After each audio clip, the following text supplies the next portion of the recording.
Welcome everyone, both from India and USA. Good morning and good evening. Today's agenda is to discuss more on AI agents, how AI agents works, and how AI agents are evaluating in the real world and all. So we have a proper plan for the complete October month, how we execute this bootcamp plan, starting from basic to how we execute each and every, framework, detailedly planned for both Saturday and Sundays. With that, I'm just going over the how these 10 sessions will be executed in the upcoming weeks. So just like very high level slides, let me, so the you can see that we will be conducting 5 weekends. So every weekend you will be explained with the different concepts. But this weekend, both Saturday and Sunday, we will be explaining the basics of AI agents, and one of the framework LangChain will be explained with complete practical project today. Okay, so that is the complete high level overview. You can see that these are the things we are planning. Session 2 will be a complete end-to-end project on the LangChain with code execution and deploying in the cloud. Everything will be explained. And the next weekend, we explain Saturday one project on LangGraph and another project on LangGraph. So you will see like how LangGraph can be, currently, evolving, and how people are, leveraging into their business. We have like 10 plus projects developed in LangGraph, so that you all will come to know in the future. Okay.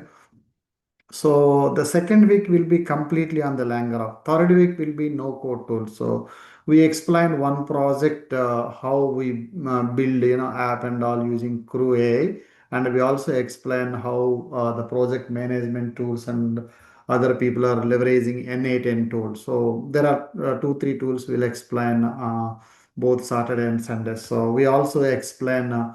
How we develop blogs, front end tools, codecs, and GitHub copilots. So you all will see like how projects are using all these copilots in their real time system. And the upcoming week, you guys will see two projects on MCPs.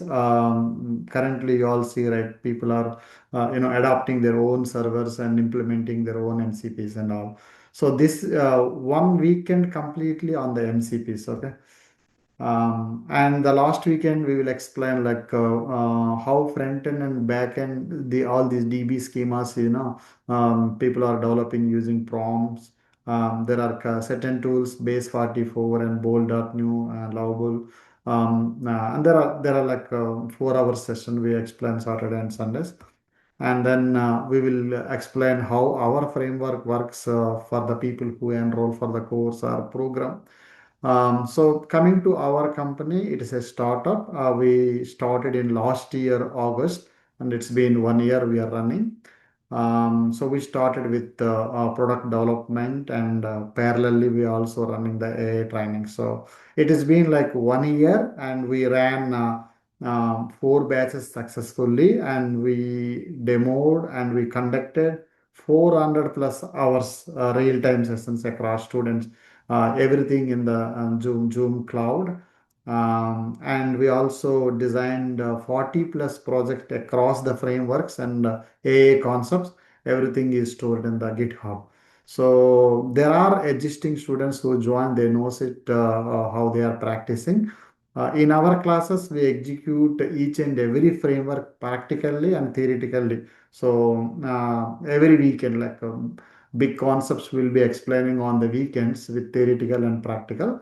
We will give 100 plus hours of previous recorded accesses to everyone, so that they can refer and then attend the live classes, so to feel like live experience.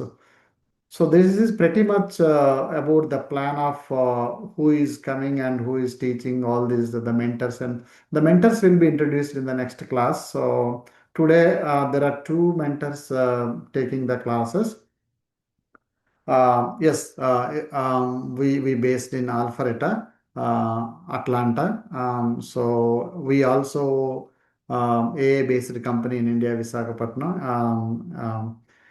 So so the company name is weorganize.ai. So our target is to train our people, place our people. So giving support for the placement both in India and USA. So training through KKR Gen Ai Innovations company, but placement we do through weorganize.ai. So we give job support even after placement as well. So we have successfully placed 12 people across experience and process in last 1 year, and we have recorded accordingly. So with that, I'm not going to take much time about ourselves. So there are websites, there are LinkedIn, YouTube. So we'll be providing. You can please enroll and subscribe. So let's start with our today's agenda. I request Shakar Master, please take over.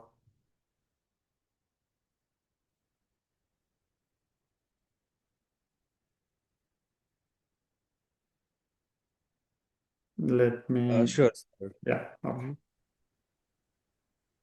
Yeah, hope you guys can hear me, and you can see my screen as well, right? Yeah. Yeah. Thank you guys for joining today's introductory class on AI agents, and then we will also be discussing few concepts on We'll also be discussing few concepts on, we'll also be developing one project today. First 45 or 45 minutes or 50 minutes, it's basically on what exactly an AI agent is, why agents are becoming more popular, what is the evaluation of large language models, why people are crazy about AI agents, and then we'll also see some agentic patterns if time permits. Yeah, this is the plan for next 45 minutes, guys. I will be actively looking into the chat. If you have any questions, feel free to post all your questions during the lecture or end of the lecture. I'll definitely answer all your questions. So with that, if you are from back home, good evening, and then if you are in States, a very good morning, guys. Let's dive into this generative AI concept, and then we'll see what exactly AI agents is.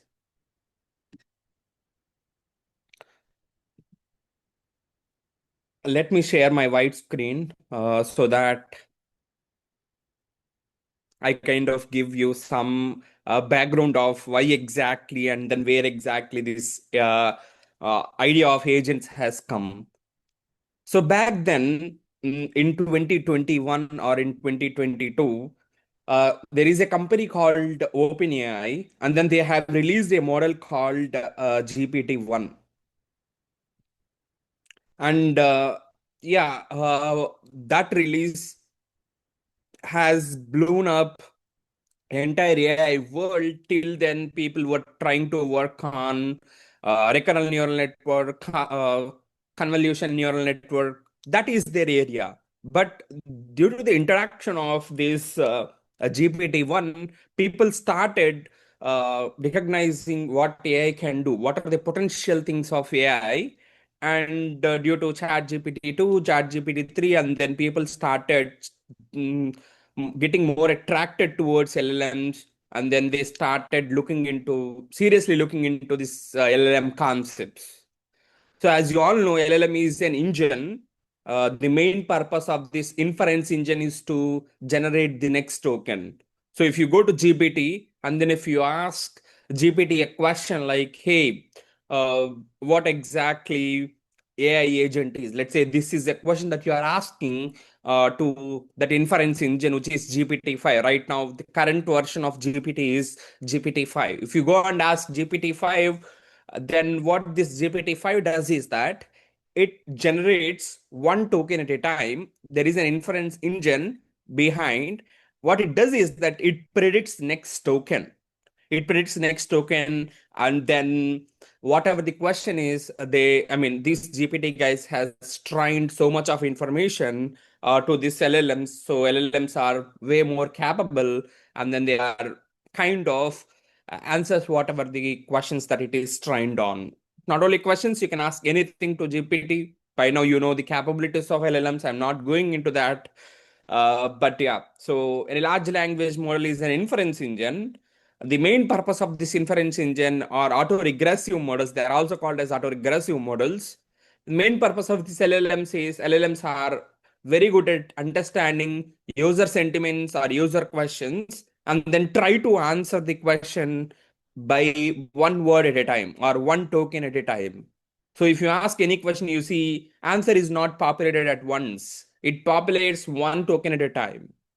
That is a high level overview of these large language models. And large language models come a long way. People, after having these large language models, so they thought of using this large language model into enterprises. This large language models is used in enterprises in three ways. One is called RAG. Second one is called fine tuning, and third one is called AI agents.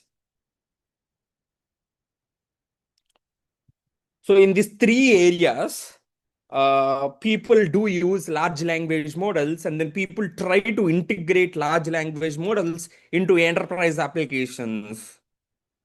So I mean, as an introductory, I'll spend 1 minute or 2 minutes on both of this, and then I'll start AI agents. We'll see what are the drawbacks of these two frameworks, and then we'll see why AI agents are booming in 2024, mid 2024, and then why people are continuously working on AI agents in 2025 as well. See, you can assume RAG. RAG stands for Retrieval Augment Generation. So this is a framework. The main purpose of this RAG framework is to answer the questions. So you can assume this RAG as an open book exam. So let's say you went to a college and then you are kind of taking an exam.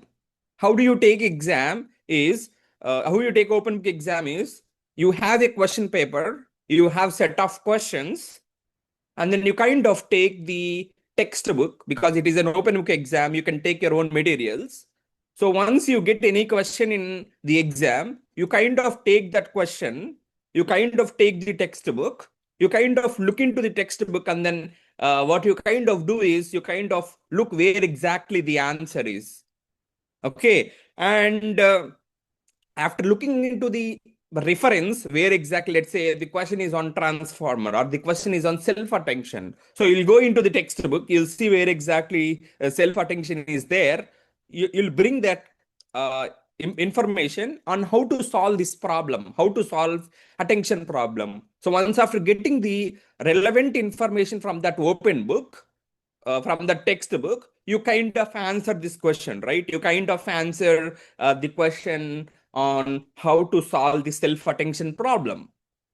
So this kind of thing is called RAG. So in RAG, what are you trying to do is you are kind of retrieving some information from knowledge bases. So you kind of have all your company information, all your company information in a database. People generally in large language era, people use something called vector database. Okay. And what we do is we store all our company information in vector database, and then user asks any question related to company. Instead of asking this question directly to large language model, because large language model doesn't know our company's information, right?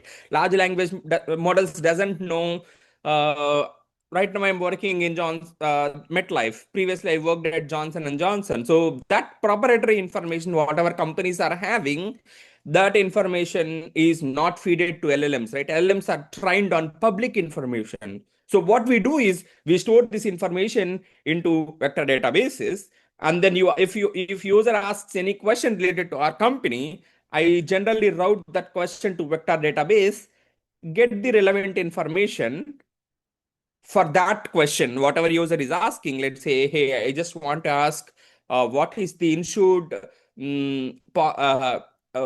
amount that I can get for accident and health. Let's say if I met with an accident and I'm an insured person, how much benefits that I can avail? That is my question. That is insurance question. the LLM might or might not have, and this is related to MetLife. So I cannot directly, I can't expect a large language model like GPT-5 to answer my question.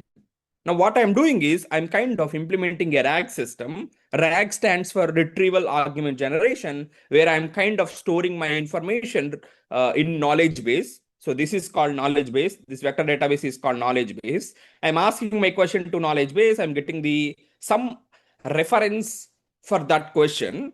Now I'm passing this reference material to LLM, and now LLM is answering the question. Just like how we do in open book exam, I'm kind of getting the answer from there. I'm getting from textbook. Similarly, here I'm getting from vector database. So once after getting the answer from vector database, what I'm kind of doing is I'm kind of passing that information to LLM, and then I'm getting the answer from LLM.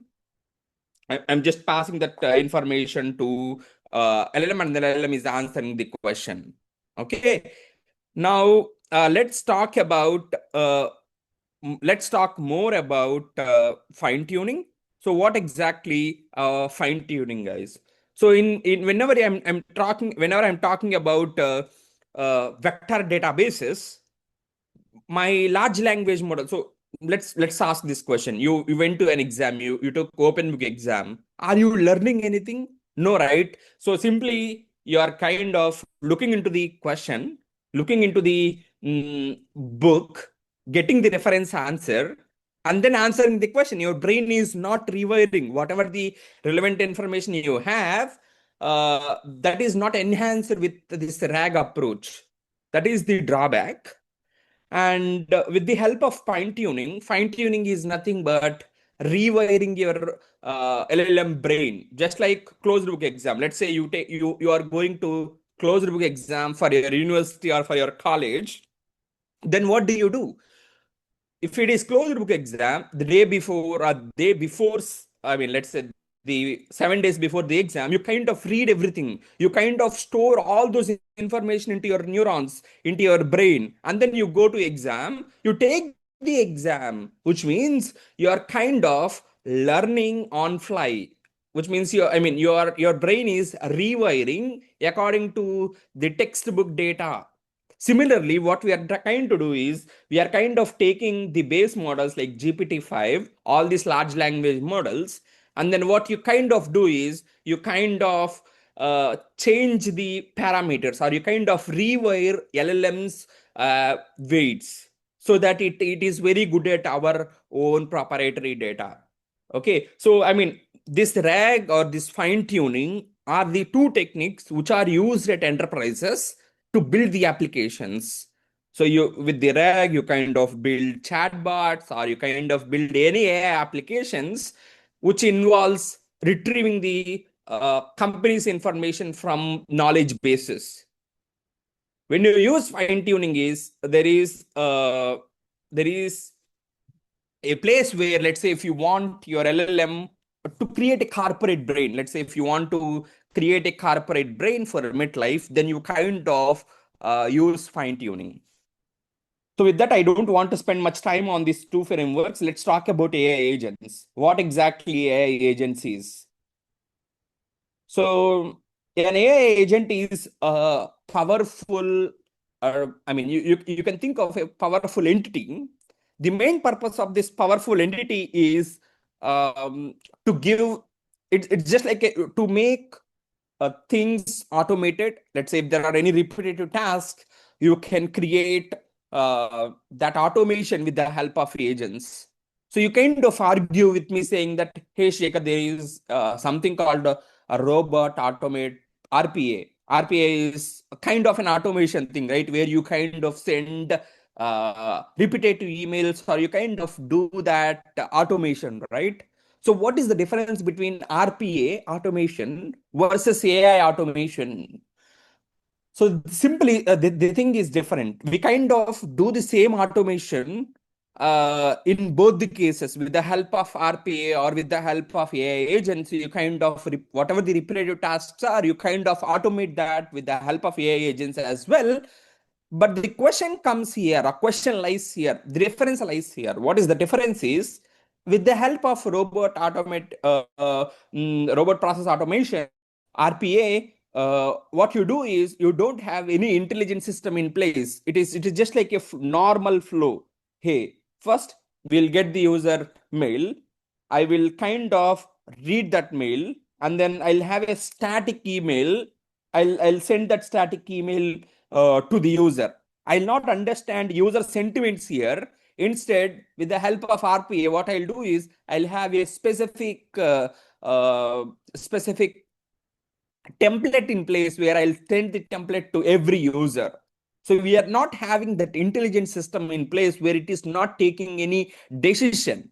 So with the help of AI agents, with the help of these large language models, while automating the several use cases, what we get with this AI agencies, we get that sense of intelligence. We get that sense of uh, that maturity while answering the questions. So it simply not answer the static templates.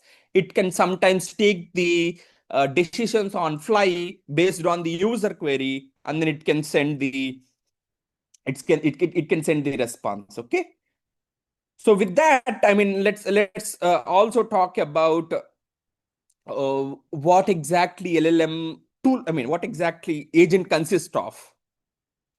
So if I see here, there is something called you see an icon, right? This icon, you can assume this entire process as an agent. What exactly an agent is? So an agent is LLM. So you can assume this as a human entity. What human entity has? Human entity has different things, like human has brain.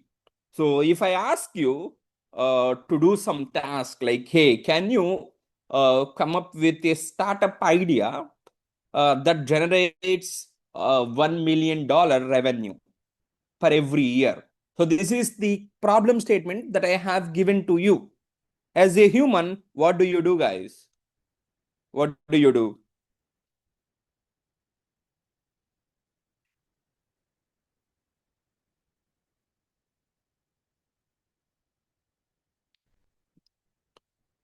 So if I'm asking a simple question, so I'm giving you a task. What is the task is? The task is to create a startup with $1 billion revenue per year. So then what do you do? Yes, kind of think. Okay.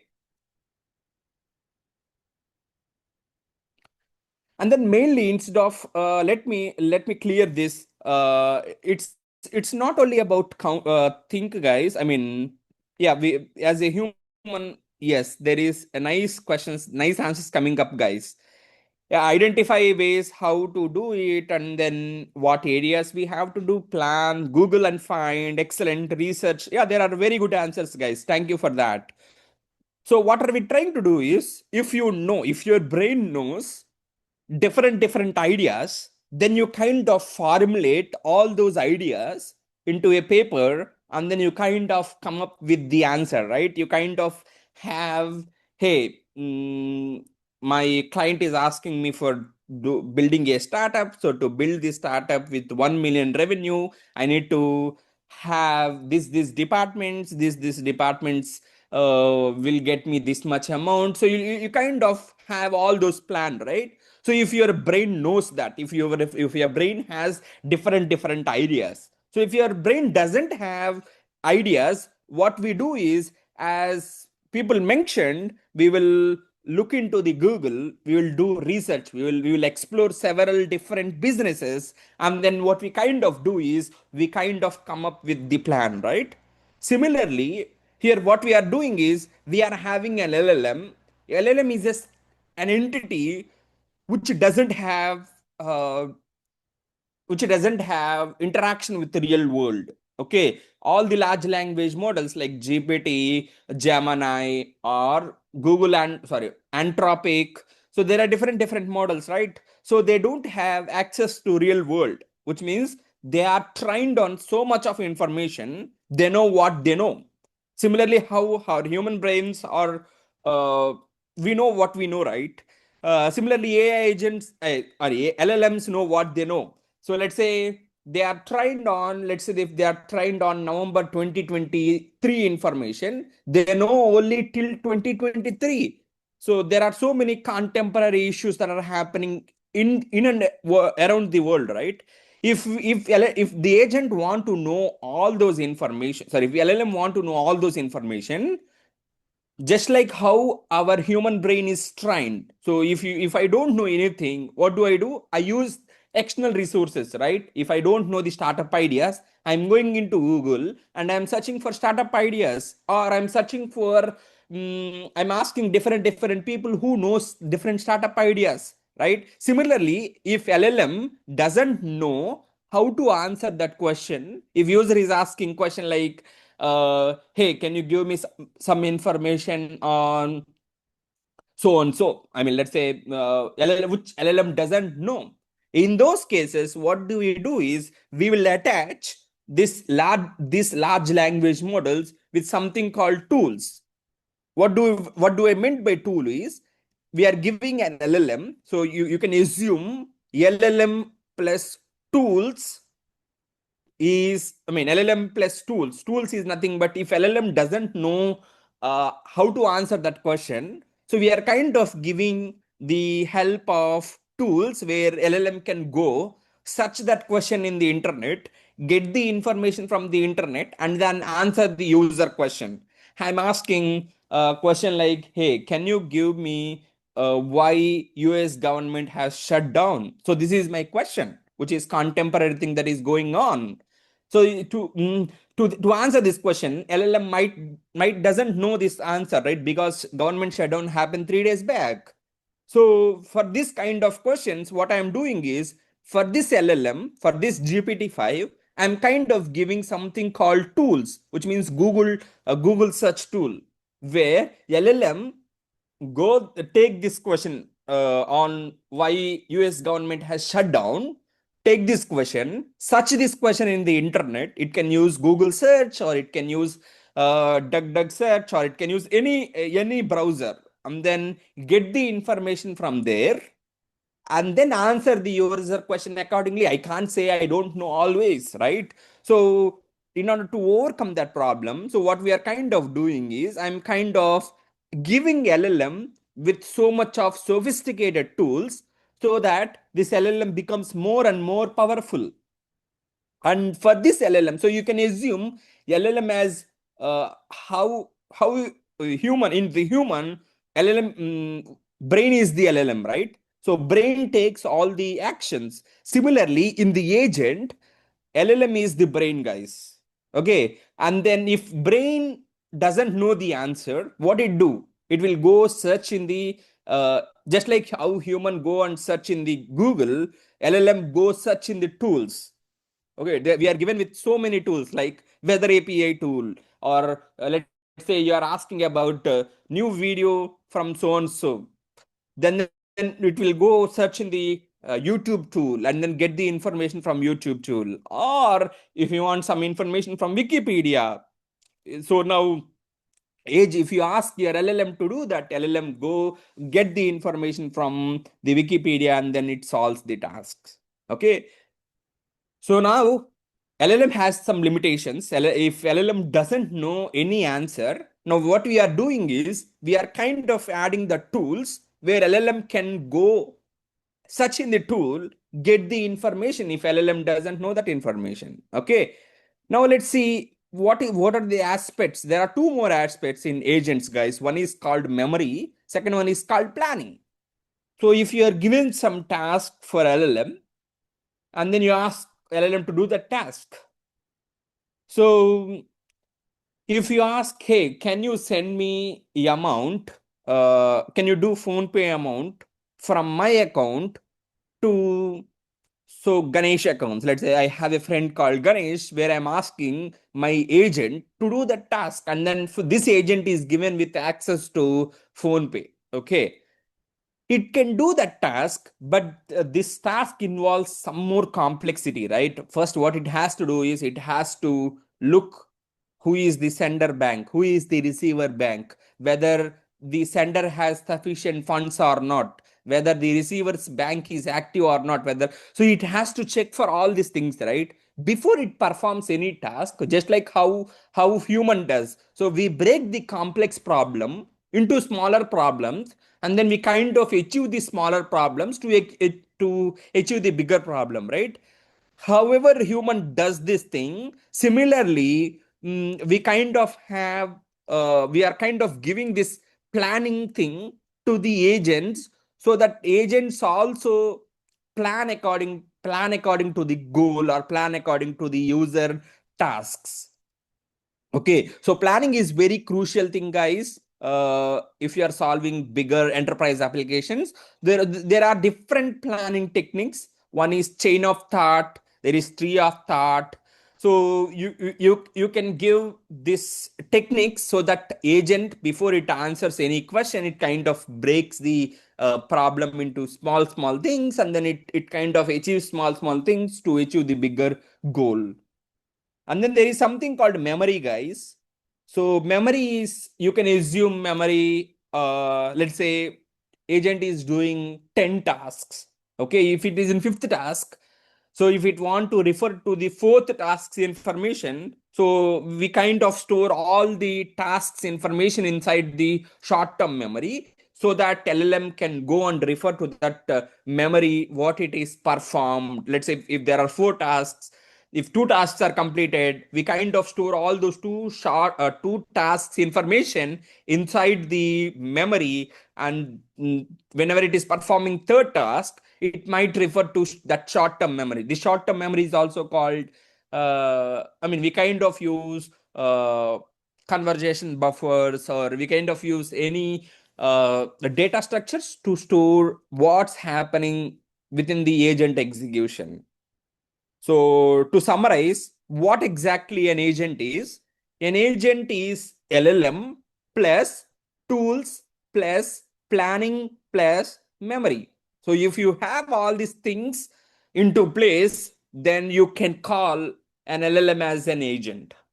So till now we are talking about GPT-5, right? For that GPT-5, you are giving core capabilities, like we are giving tools. Because if you go and ask, hey, what is the if you go and ask like GPT-5, hey, what is the temperature in New York, LLM might doesn't know that, because LLM is not trained on that information. But what we are doing with these agencies, you are kind of giving weather tools, so that LLM, if user asks any question like what is the temperature in Atlanta, then what it does is that it go search the temperature in so and so specific area based on that tool.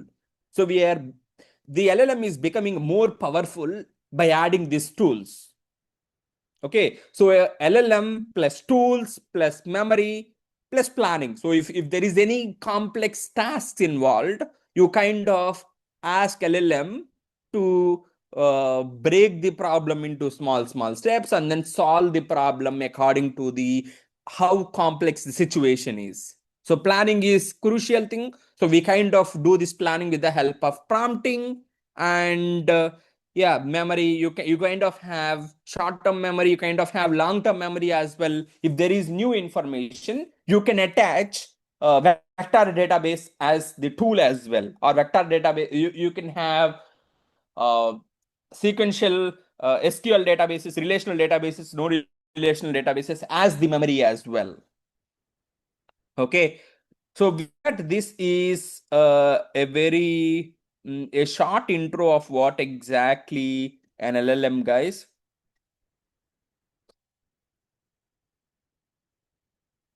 Let's talk about on high level. I'll talk about few more things as well. So as you all know, with this introduction, you understand what exactly, who is the main hero here, guys, who is taking all the decisions, who is the main hero in this approach, guys, in this AI agent. Who is the hero? Yes, I got four answers. Come on, guys.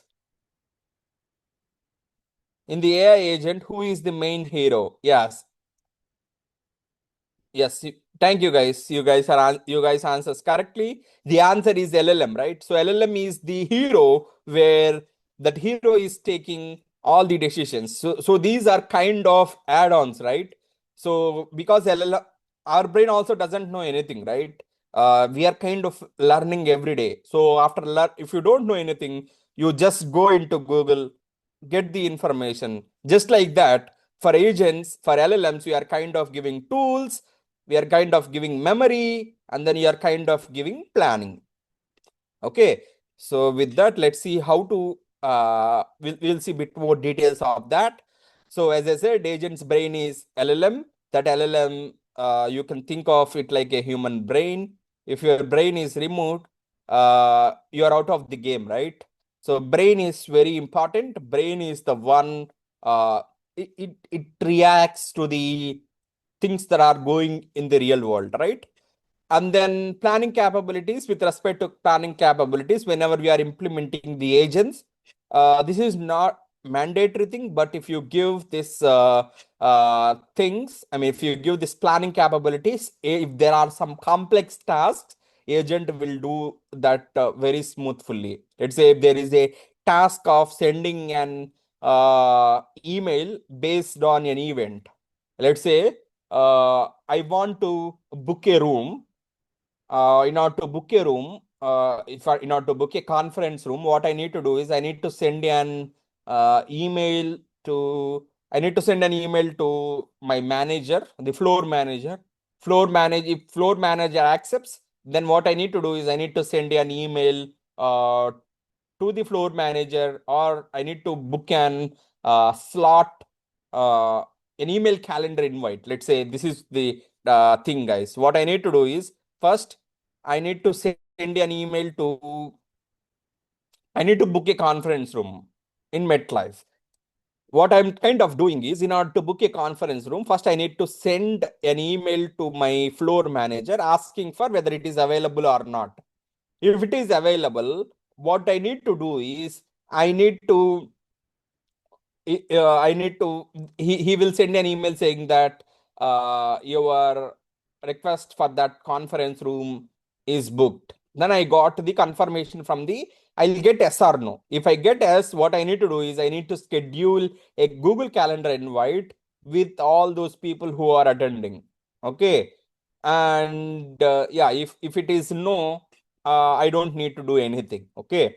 So let's say if this is task, if I want to automate this task, there are so many things that are involved here, right?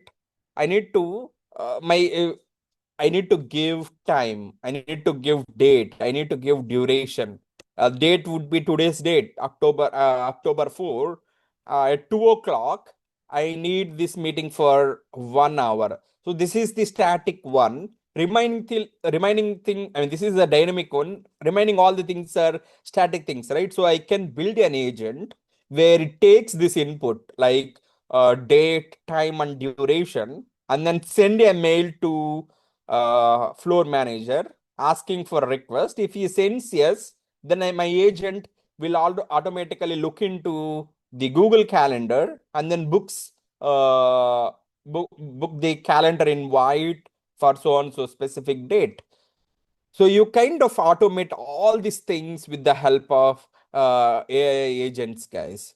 Okay, so brain is LLM, and then planning capabilities. For doing this, you kind of do use something called COT. COT is a very popular technique, guys, where whenever you are giving the question or task, you ask agent to struggle, or you ask agent to plan the thing.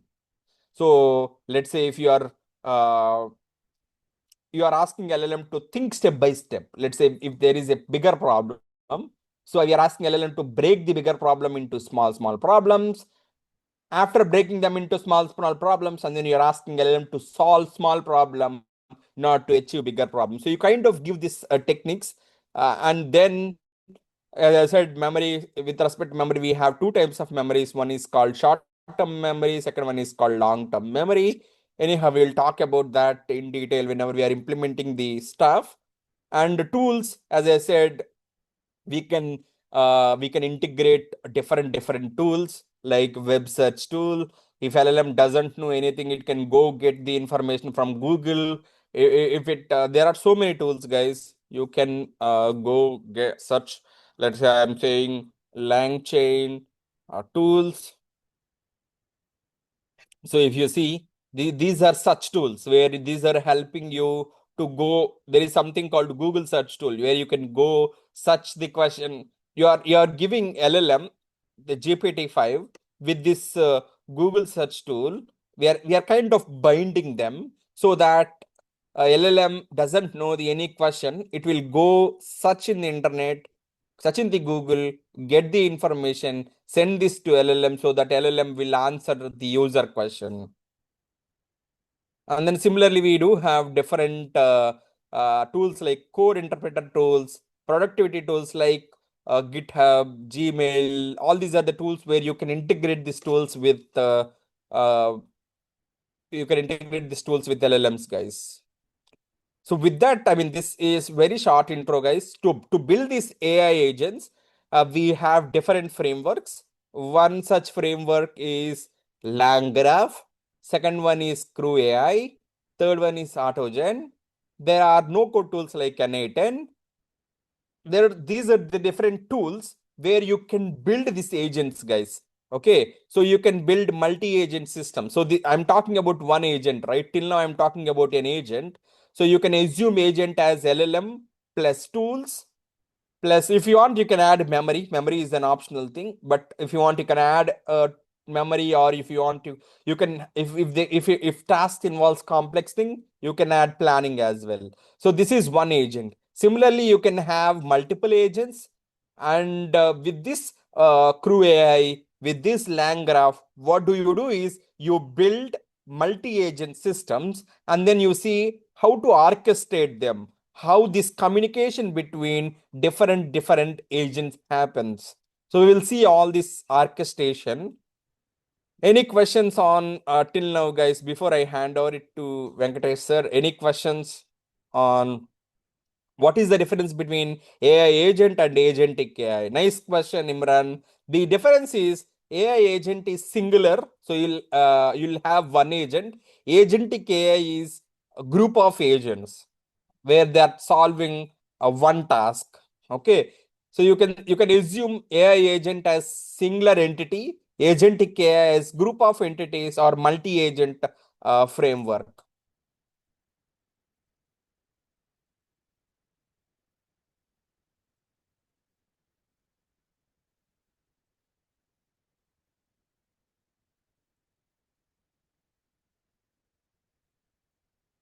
Yeah, both the frameworks like QAI or LangGraph are used for building multi-agent systems. LangGraph is open source framework, whereas QAI is proprietary in terms of whenever you are building applications from enterprise. Both are frameworks for building multi-agent systems or agentic AI systems.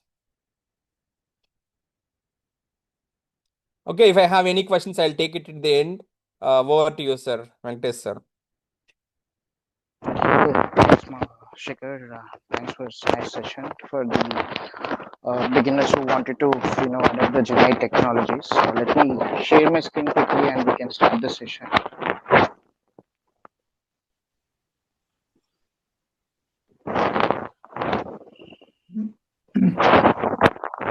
Before I'm going to start the I think session, we are getting some resound. Can you check your speakers? from my side, Yeah, some resound coming. Okay, now it looks good, I think. it's right. Is it some fan or something like that? Fan, if you can No, switch it's off the because of my fan. headset, I think. Yeah, maybe you can Check. use computer audio. Yeah. Yeah. Okay.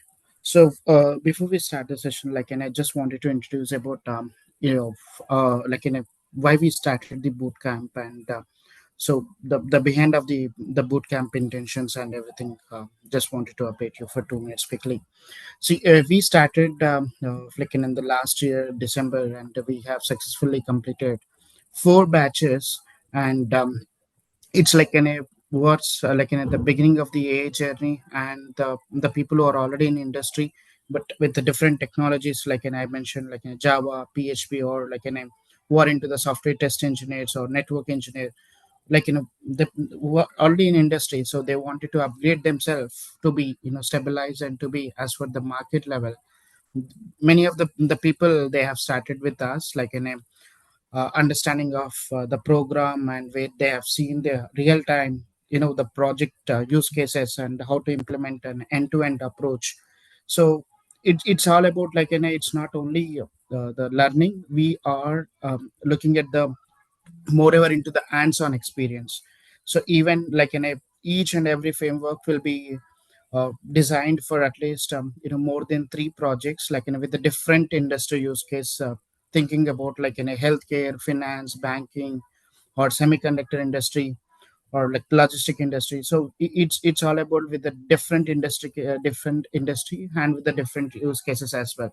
As you see in the left side in my git, the git repository, we have dedicated git repository as well, where you can see the plenty of the project which is up to date of the various use cases, from the semi-autonomous agent agentic and the complete autonomous, like in the langchain based project, and the agentic AI based projects for the langgraph, crew AI, and autogen, for the different use cases which we have designed, and we have added the source codes, and along with the project explanations, and along with the input documents, all together we have added all the projects here. Okay. So this sessions, like in every year we conduct this boot camp to in order to cover up in a 4 weeks, we wanted to cover up entire the new technologies, like in a taking of one node, like in as an AI, everyone knows it's an a divided into the machine learning and deep learning and the concepts of the current Gen AI, right? So we have taking of the Gen AI and going with the advanced Gen AI by using this agentic AI frameworks. Okay, let's jump into the session quickly. So don't worry, it's not about the theoretical. So I'm going to show you some interesting the cloud, the real time how we use in the industry side. Okay, and along with that, I'm going to show you some of the real time use case as well. Like let's jump into that before we jumping into the project. So as we are the talking about the LLMs, large language models, so many of the questions, many of the people like in messaging in the chat panel, like in what is LLM, how will we train the LLM.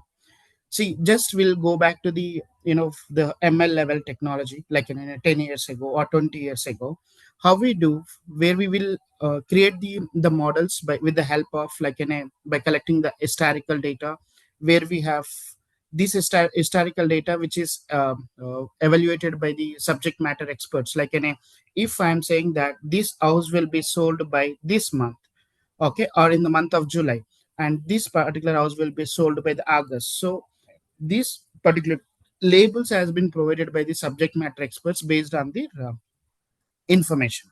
So this is where like a name. So we have been training our customized ML models with a very less number of data. If we are going with the deep learning, where we are taking of millions of data, and we are trying to build the ML models, AI models in the sense, if I wanted to say, if we wanted to take in more in a general perspective as a non-techie person, like we are making a one student. So just consider we will go for an engineering or degree, and we will learn for the particular stream, and we will expertise. So similarly, these AI models also will be created in the point of like through the selecting of one set of stream, and we will be expertised in the by understanding from the basics to advanced level. Okay, now like these ML and deep learning models, because of with the millions of data, or like hundreds of number, or like 100K of numbers, where we can train by ourselves.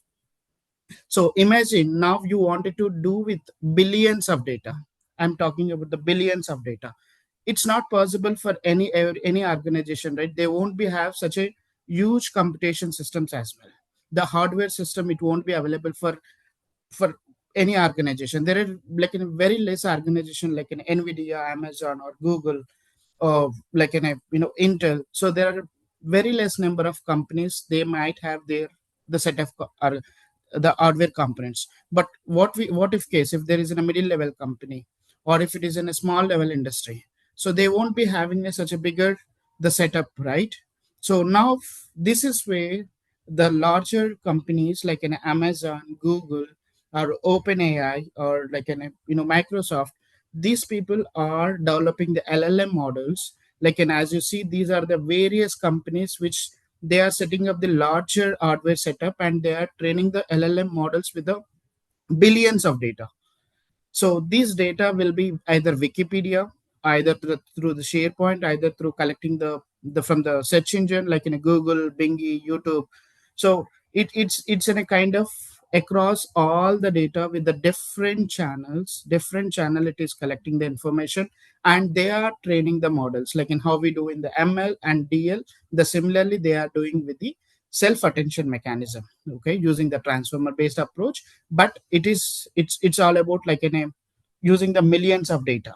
Okay, so these are the few such companies which where they are developing the LLM models. So as we are into the small level industry or medium level organizations, everyone they are going to do the MOU, or they are going to buy their LLM service. Okay, as you see the Anthropic, Amazon have Amazon models. Like if I select, these are all the Amazon LLM models, Nova Pro, Titan, and everything.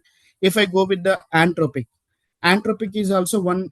It's in a kind of one more company where it develops the LLM models. Okay, so which you can see these Cloud Sonnet 4.5, 1, 3.7, and 3.5 Sonnet V1, V2, V7, Haiku, Nova. And if you go with the another the famous DeepSeek, so you can see the DeepSeek is a company where it will develop the LLM models as well. And like in Hugging Face also you can see that. So Hugging Face is an open source which you can see, and IBM data where they have their own LLM models, very few LLM models you can see. Let's select one model, Nova Premier. Like in if you jump into this some specific LLM model, so where you can see the list of categories, the list of category in the sense the model is expertised in these areas or these categories or these areas is which is focused, where this particular Nova Premium which can be helped to like can create a super agent, and where we can create the code generation, chart optimization, where you can have a question and answer, where you wanted to develop some code like in a, as we see the chat GPT, or like in a GitHub Copilot system. So where you can develop your own custom in-house like in a coding platform. So because many of the companies they don't want to depend on the external platform, they wanted to develop on their own platform, their coding platform, where their employees can develop where employees can utilize those coding source tools. Okay, so this is where uh, something which we wanted to understand while we choosing the LLM. So when we are developing in some application, so that particular use case or that particular business requirement which are matching to our use case or not, our business use case or not. If I wanted to develop a chatbot system which is to see the code generation, so this particular model which I need to choose. And multilingual support like in a converting from French to English, or Spanish to English, or Dutch to English, or English to Spanish, or English to Chinese or Japanese. So for all the related to use cases also this particular model will be support. And you can see the text generation, text summarization, text to image generation, video to text, all kind of informations which can be supported. So text and visions and everything. Okay, so this is how first we need to choose, we need to understand about the LLM. Okay, so the choosing of the LLM will be support for my particular business use case or not. So what we can do if it not support, they can going with the choosing the right LLM models also very important for as you are the AI developer. Because because if you choose a wrong model, then the results will be not accurate. So it is not a considerable application, right? So we should be very careful while choosing the LLM models as well. So if I talk about the Anthropic, you can see the Cloud Sonnet V4, which you can see the hybrid reasoning, agentic search, and tool-based use, task efficiency. But here you won't see like an image-based here if you see. Okay, for image-based application, this model will won't be supportable. Okay, so like this, like in it now the one which I'm showing you in the Amazon web services, like in Amazon web services where we have the service called Amazon Bedrock, like we see many of the services like AWS Lambda, S3 bucket, and follow with the ECS, and working with this SageMaker Studio. So for in order to utilize these LLM models, we are going to use the Amazon Bedrock services. Don't worry, it's like, and I'm going to show you the setup connections and everything as well in the next 5 to 10 minutes, just to understand so so what are the cloud technologies we have, and so which services we need to ideally choose for to utilize the LLM service model, because in AWS there will be a plenty of services. So we need to understand about what could be the ideal service which can be which can be provide the LLM service, right? So the Amazon Bedrock service is the LLM service which can be utilized. So only the difference here LLM and the general ML models is the LLMs will have trained with the billions of data. Okay, so for training of the billions of data, we won't be have such a huge configuration. So that's why we will depend on these particular companies. So we directly, we directly import, or we directly call as a API gate API gateway, that is application program interface. So with that, we can directly call those API and we can send the input and we can get the results. Okay, let me go through that as well. So like in Amazon, we have Amazon Bedrock, and Google, we have the Google Gemini based LLM models, and Azure, we have Azure AI Studio, where we will be having a GPT-4, 4.5, like in a 5, GPT-4, like all these models which we are going to use. And in the upcoming the project also, we are going to use the Amazon, like an Azure OpenAI services for the embedding and the implementing the RAG application as well. Okay, so let's see if we wanted to choose like an if I select the model.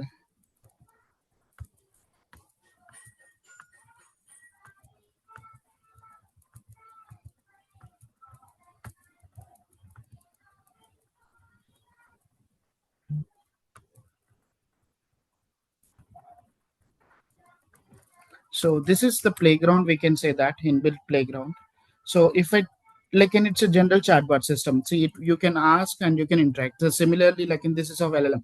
See how LLM knows. Like could you explain about Java program? See what is Java. It's happening. See what is Java. So it is giving clear information about the Java programming language and everything. So just think about that. This is how this generate the information is getting of here. So it is all about the information which is learned from the billions of data, from the Wikipedia or from the learning tutorials, from collecting all the data from the together where they are storing into the cloud, and then started doing the training. Okay, so this is how we can going to do that. So let's jump into the actual agenda. So we the next 10 minutes we are going to work on agentic AI versus LangChain agent, because I understood like this bootcamp is designed for specific to the agentic AI frameworks. But in order to understand the agentic AI frameworks or implementation of the agentic AI, the LangChain will be the initial step which will be help us, like where it will help us to you to set up the where help us you to invoke the models, right? LLM models to implement the LLM models in your agentic AI. We need to use the LangChain framework. Okay, so like even LangChain is kind of frameworks which generally utilized for the Gen AI based applications. Okay, so here, so why why the many of the industries are switching from the LangChain to the agentic AI frameworks, or like real time agentic AI frameworks. Like consider, so you are running for an organization for an years. Okay, now you are thinking that how I can make them the execution time will be more faster. How I can make them this process to be complete in next 2 hours instead of completing of generally 8 hours.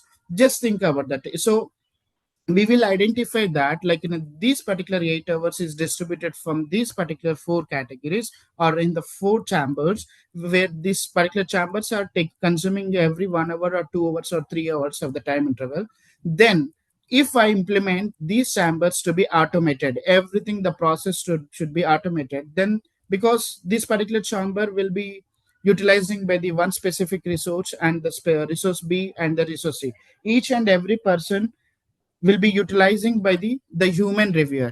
So how I can be make the automated instead of reviewing by the human, if I can make with the robotic approach where I can take the decision in a span of time, as soon as I receive the data, as soon I receive the millions of data, how I can process. This is where the thinking which is came, and where the people started looking into the agentic AI approach in their day-to-day application in majority of the industries.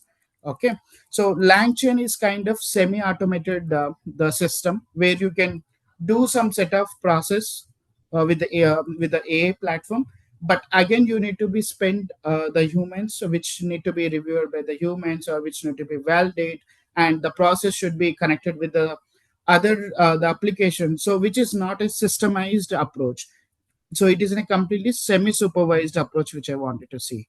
So that's why like in this semi-supervised approach where you wanted to make the fully automated by introducing the additional tools or nodes where we can combine, where we can coordinate it each where the the system can coordinate it with each other, like in with the semi-supervised and another the tool nodes where they can build a fully built solution. That is where the agentic AI the solution where it is come. So you can see that there are fully autonomous system, the plan and learn and executing the complex goals where independently which take the decision with the persistent memory which is nothing but storing the memory, like in as we are the humans, like in we will remember some specific events, okay, the last year where I spent it in this particular beach with this time interval with my friends, right? So the similarly how we store the memory, similarly in order to store the information, like the processed information from the input to the output, from the each and every step,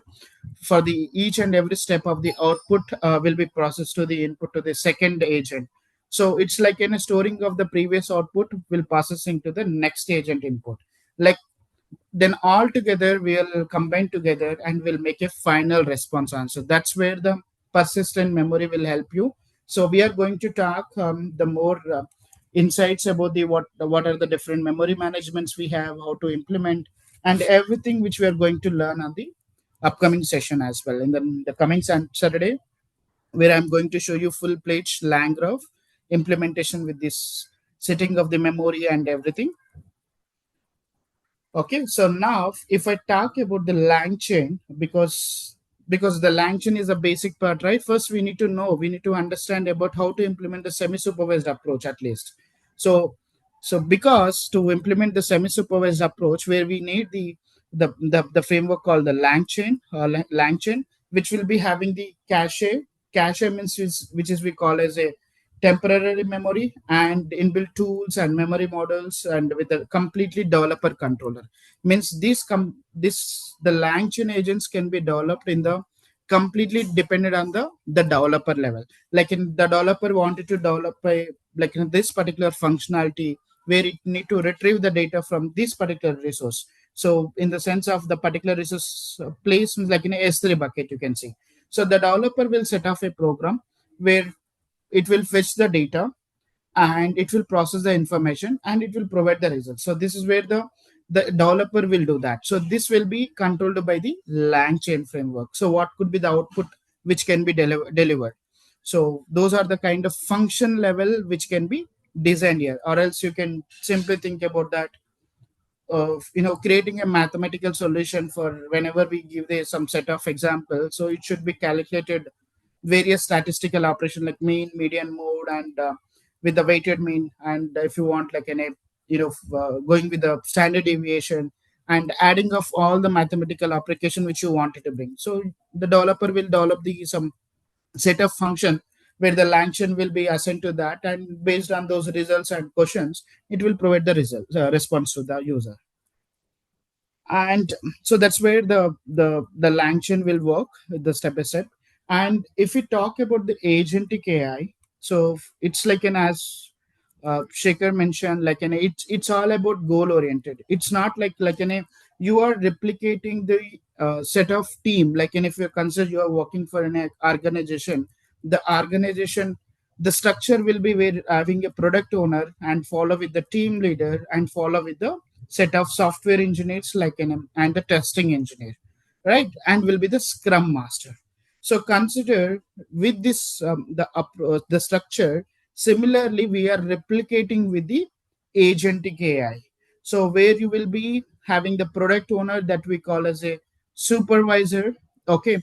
So then the set of code, the supervisor will decide like in a which of the developer which supposed to be activated, because there are multiple software engineer who is focusing on database side, and few of the engineers focusing on the testing side, and few of the engineers are focusing on the developmental of the application, and for a few of the focus which are front end and front end team you can consider.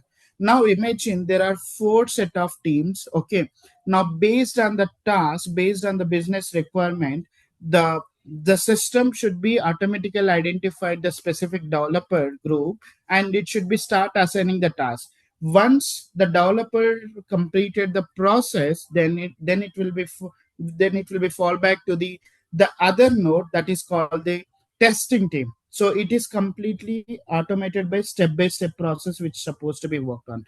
So this is where the goal oriented and the completely autonomous process which can be done with the through agentic AI only. So like general LangChain agents which won't be support, the LangChain agent which is a part of agentic AI, which is a part of agentic AI for calling the or for triggering the respected function or respected agent. So this agent should be work for the software development. This agent will be work for the HR department. This particular agent will work for the financial team. Okay, so think of the organization view.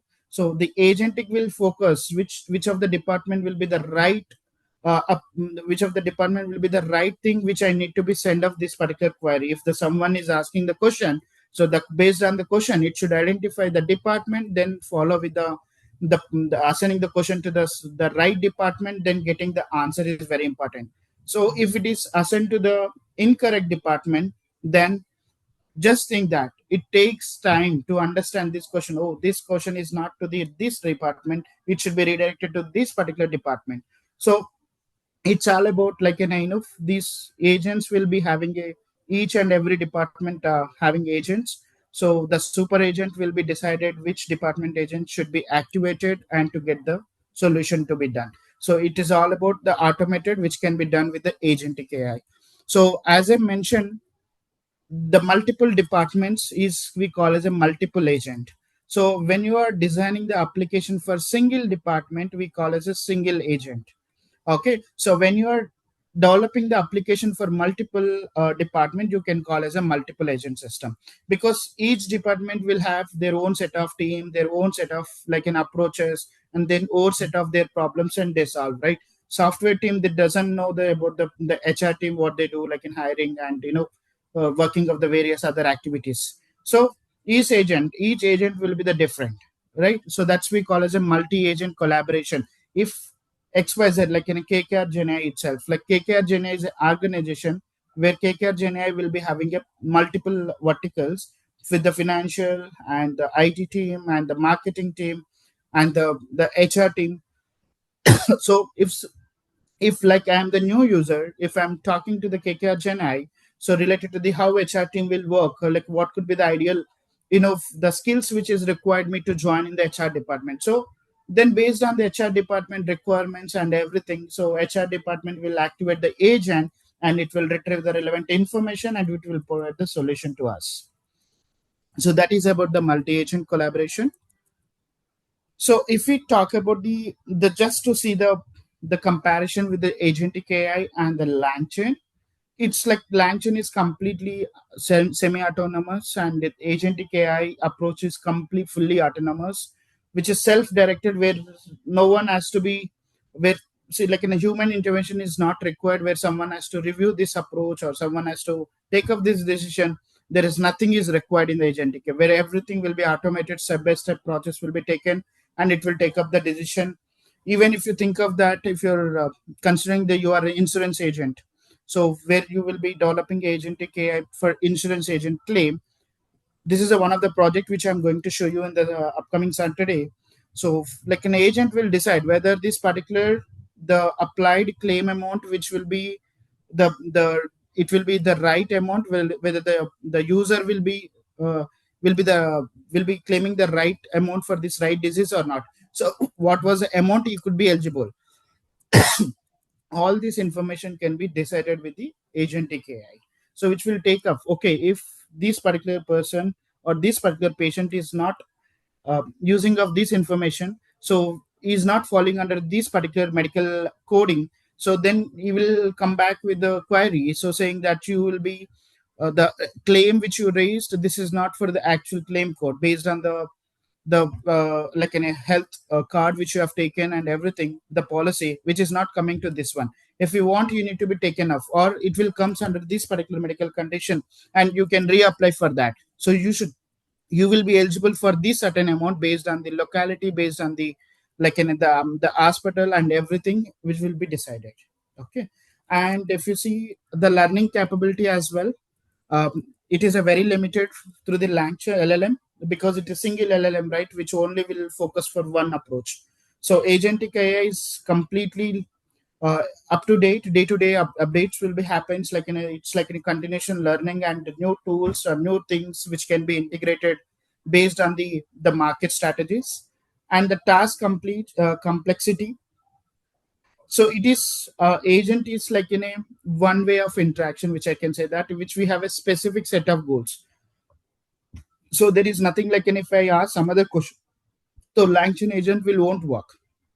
If it start giving up the answer, then you can think of that it is an hallucination, because we itself in the human say, if we ask some question, if the particular person knows the right answer, then we can get to know that, okay, the person is talking about, oh, this we can talk about this thing, then the person is like an age, he does not have any some specific knowledge on this question.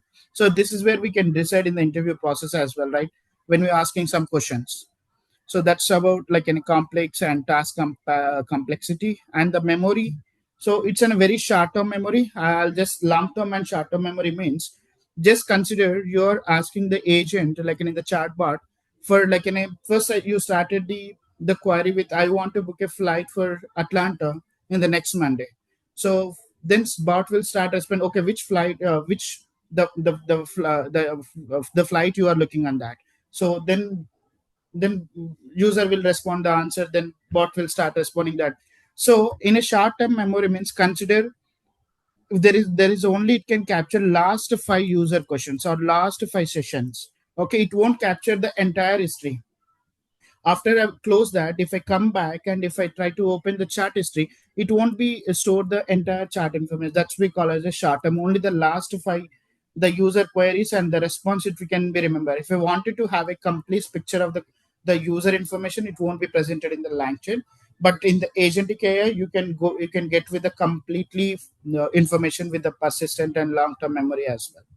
So you will be have a complete control of all the user queries and answers. And the collaboration, so like in a single agent only, as I mentioned, like an agentic AI is considered you are working in an organization where you will be having a multiple departments, that's we call as a multiple agent coordination. So each agent will be collaborated with the other agent, so getting of the final information. And the control, so it's an where developer has to write the entire information about the specific business use case, and they need to develop accordingly. But agentic AI is completely self-managing and adaptive to accordingly, it will take up the decision. So based on this particular department has to be triggered, or what to be the right information need to be faced, and even which with this information can be it can be re-verified by using the chain of thoughts or the React agent, by looking at the step by step, as Shekhar has mentioned. So all these things which can be we can do with the agentic AI. So let's jump into these. The just to understand the coding level now. Okay, I just don't want to make you completely in the lang graph. So lang graph, we have a separate session. Let's focus for only the lang chain today. Okay. So let me share my screen to the code level.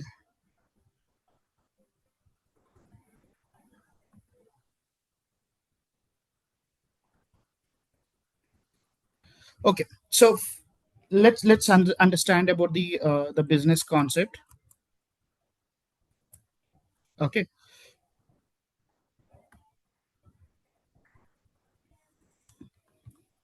So we are developing the question and answer like in a chatbot system, but this is basically for the system impact assessment. Consider, so like in a this specific the application for the context to, and in order to understand is like in a, when you're working for any companies, like in a, as you think like in a, you are in the VP level, or like in the board level, you are in a director, or and you are in a, some product owner where you wanted to develop some new products, or where you wanted to of where you wanted to introduce some new products to the company. So in order to do the product, okay, where there will be the some set of the protocols which we need to be followed here. So like in a, so what could be the idea of the project plan, and what was the cost of this project plan, and what could be the the regulatory protocols like in a GDPR, retention period, and everything which we required in the project planning. Like in a, as you see here, the stakeholder should be have a complete information of business value and risk, and the cost effort, and the compliance. So considering the major four dimensions, every product owner will be develop this project. Now imagine you are working for some the organization like in Amazon, or like in working Google, or like in a British Telecom. Okay, so when you wanted to present this particular approach, it's a very difficult for the higher stakeholder you to get a some certain time, and where you can explain all this information, and then you will get a the feedback from there. Like, and if some modification is required, you might need required to modify it, or if you wanted to work on some other the other dimensions where you need to be at. Now think of in the VP level where you wanted to develop some applications, okay, where it can minimize this effort. So where the product owner can develop, and they can develop some set of questions, like, and as you can see here, see the user question, the answer is accurate. User question, yeah. So if you see here the question level, let me do it bigger. So it's all about product owner document, right? So where the product owner will develop a set of questions. Is there any new third party supplier or changes to an existing supplier contract as part of this change? This product owner. So where users provide the answer, the product owner will be provide the answer. So then where we can understand everything, explain how long data will be kept for, to describe the solution in detail, overall assess the risk level represent. So identify the actual potential risk to the individuals are the results of the processing. So you can see there are limited risk here, as the only personal data processed to limited to contact details of colleagues and third party supplier IDs. Now you see, as you see that these are the set of questions will be prepared by the product owner, where you can be provided the platform to the stakeholders, where they can take up these MCQ challenges, and they can start working on that. Okay, so this is where it will saves the time, and it will take the decision of the particular product, so where they can be start immediately without waiting for months and months to get the approval and to get the billing and everything. So here today we are going to build the system impact assessment or personal impact assessment. Okay, so for that, I am going to show you the data, how it will looks. Okay, before I starting. So we are going to develop a basic question and answer chatbot system with the help of RAG flow. So this will implementation will cover up the majority of the audience. I say what is vector database and what are the vector databases we have, how will we implement, and how will we encode the data, everything which I'm going to answer on this the particular approach. Okay, this is the particular document which we have. Okay, so where you can see the majority of the documents, like this is a HLDC high level document designing, where you will be having the scope of the project and everything, who are involved and what will be the plans and everything. Okay, so whatever the users have the question, and the users provided answers will be contacted to this particular the knowledge document, and it will find out the relevance answer. So if the relevance answer is presented, then it will give you the score. The particular the user provided answer, it is an accept or it is a reject. So what could be the ideal answers which can be provided as per the justification, as per the recommendation as well. Okay, let's jump into the problem. So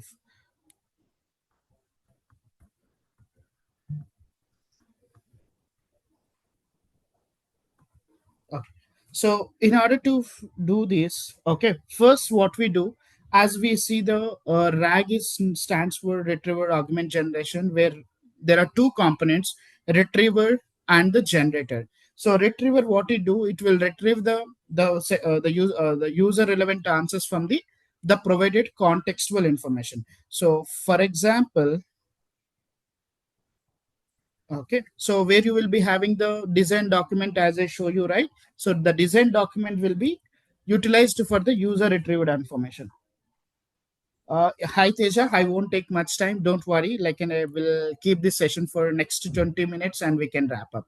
This is very important for everyone to see the practical. This is where the boot camp, which you people can utilize, right? That's why my motive to keep this, thing from end to end.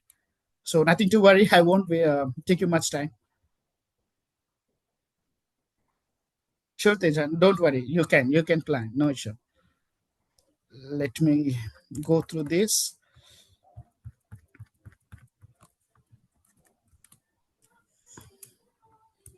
Okay, let's jump into the directly. I thought of like going with the line by line, but let's that's okay. We'll go with the code level. So this is where the projects like in a first what we are doing, what we are trying to do, we are creating the knowledge base in the sense like in a thinking about like in a databases, general traditional database where you have a SQL and MySQL, MongoDB and other NoSQL databases, right? So what we do, where you will be have a set of data, and that particular data will be stored into the traditional databases, right? Now consider like in a similarly the vector database is also similar like that, but here slight changes in vector database where we store the unstructured informations. Unstructured information in the sense where we can store the image level and PDF level documents and all together. In the sense we are not going to store directly as like in a S3 bucket. We are going to convert to the numerical values on those particular document or images and everything. Then we are going to store into the vector databases. So in vector databases, in if you see, so where we'll be having a Chroma vector database and Pinecone, and along with the Wavelet and Azure open source, and you know Mistral vector database. Okay, there might be the multiple vector database you have.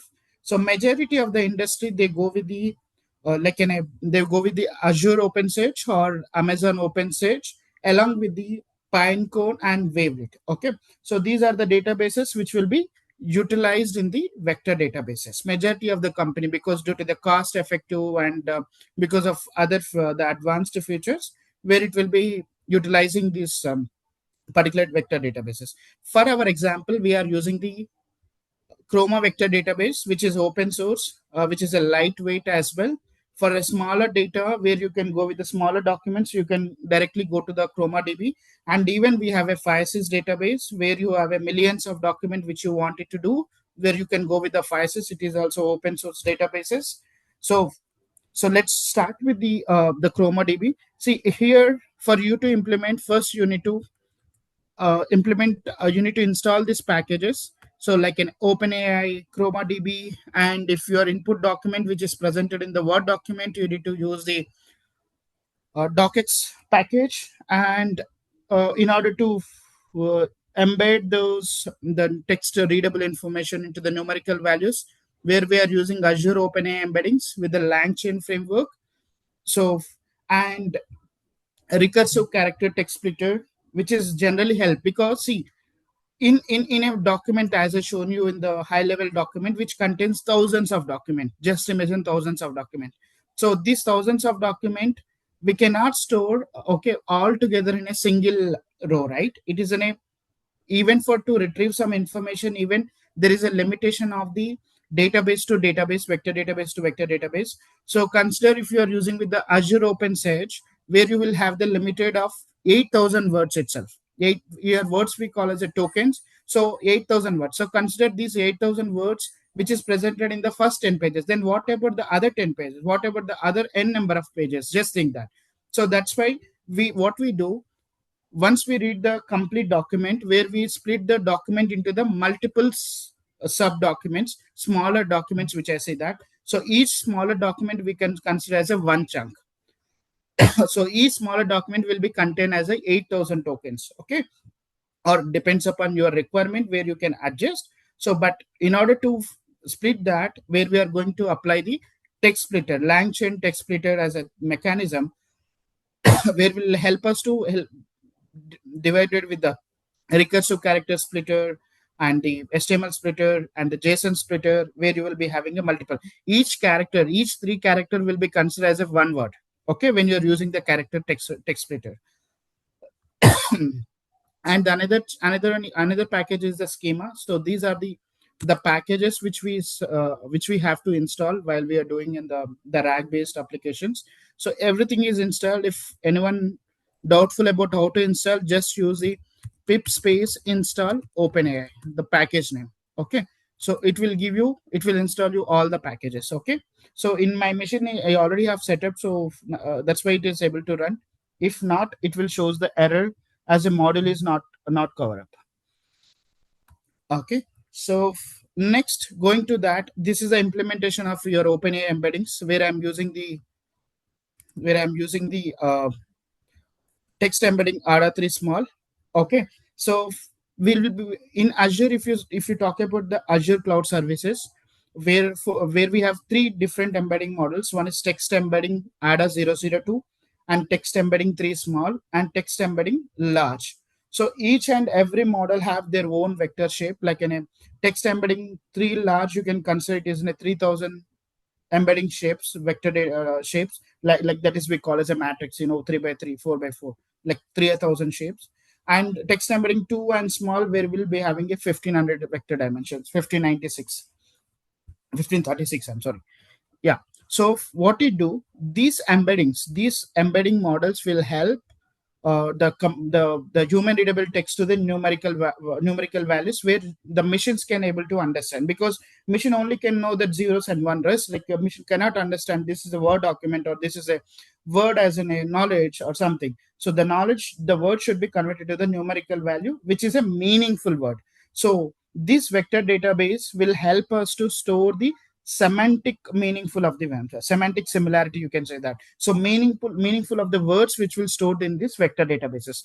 That's why we won't use general databases. Okay, we wanted to have a meaningful vectors or meaningful words when we're storing to the word and word, like you consider better and good.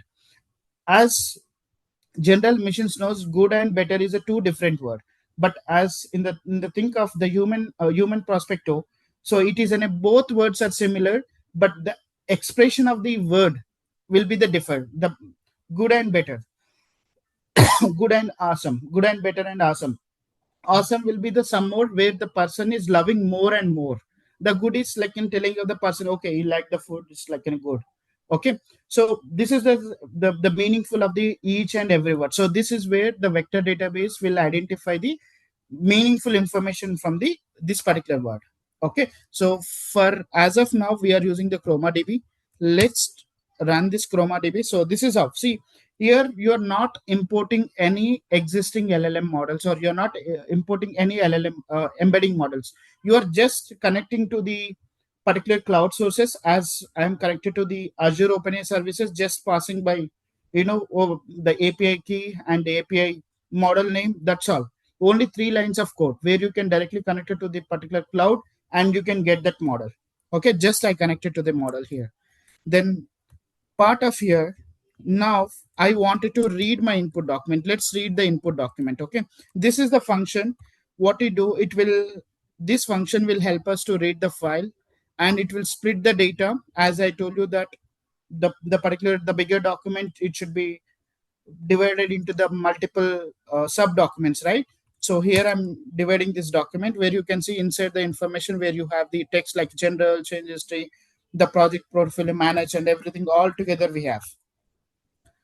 Okay, so now let's see with the chunk level. Like in the chunk level, like in a small document, I told you, right? Here chunk you can consider as a one sub document. Okay, so here total number of the chunks which you can see, like in 3 chunks which I have taken, but totally 10 chunks which is can.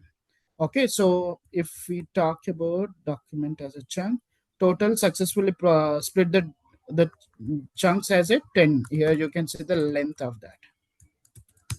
Okay, total 10 documents. So consider you have a 10 documents in the sense of 10 chunks. Okay, now what we do, we are going to create the vector database. Okay, so this is a vector database. So where you are in a single line of code, where you are going to push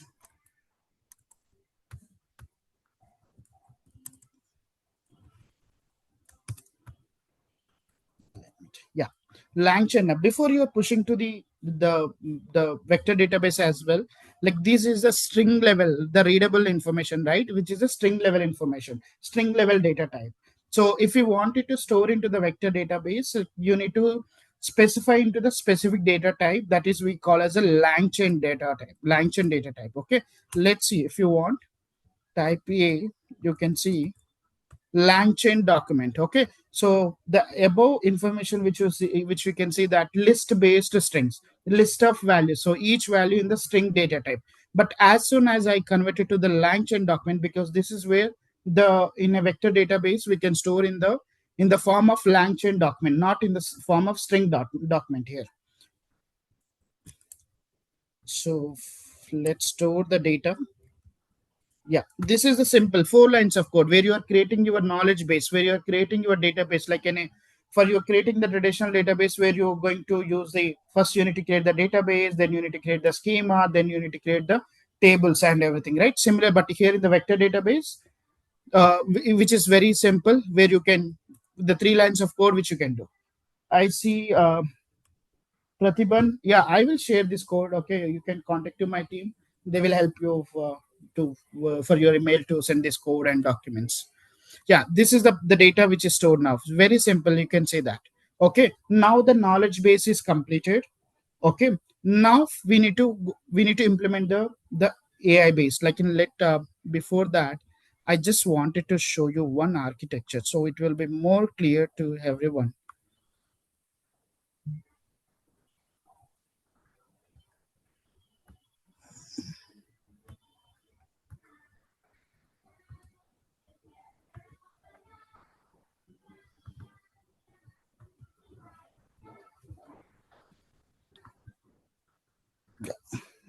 This is little dark, but I'll just try to try to understand you people.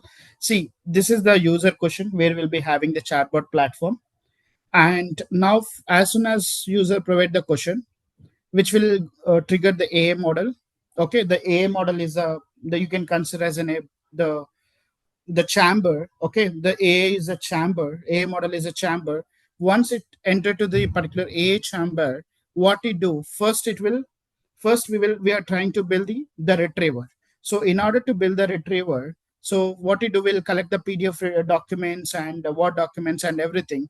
So we are going to develop the knowledge base. As you can see this is the first step which we are trying to develop here, knowledge base. Okay, so in the AI chamber, where we'll be having a set of the document, and then this set of documents will be stored into the numerical vector as in the knowledge base. This knowledge base is nothing but the Chroma vector database, or Pinecone, Azure OpenSearch, and Amazon OpenSearch, and other databases as well. So these databases which you can see. Okay, so either with a Word document or PDF document, anything which you can provide. Now this database part is completed. Now I'm going to focus on the written, the extracted information, the retrieved relevant information, which you can see that. So this will be the another the notebook which I'm going to show you.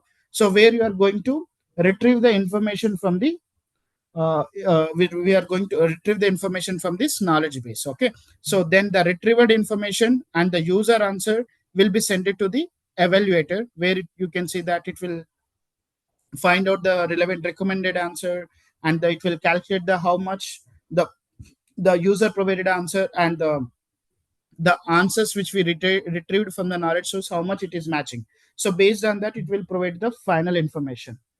Okay, let's go to the code and I'll show you.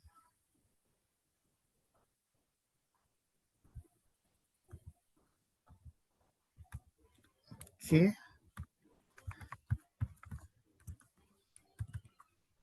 okay, this is a part of code. Okay, so first of all, as I mentioned, this is another notebook where you can see the the Langchain drag chroma db. So here what you do, along with the some other packages, where you are going to import the Azure chart OpenAI as well. So this is where you are going to do with the prompting level, like in where you are going to connect with the prompt and you are going to get that. Okay, so this once you implement utilize this package, then so as you have seen the embedder. So what it do, the embedder, as we have seen just now, like in a for creating the knowledge base also we require the embedder, and again to retrieve the information also we require the similar embedder. Okay, so we have imported the necessary package and we have imported the embedding models. Then the time is to import the Azure chart OpenAI. Okay, so this is the LLM models. Many of the people are confused about the LLM models, right? So there is nothing is that, just a simple one line of code you can see. You are just calling the package with the Azure chart OpenAI, which is pointed to the Azure cloud, and where you're simply passing the endpoint like a key and your URLs, and you're getting of this information. This is the simple Azure chart OpenAI.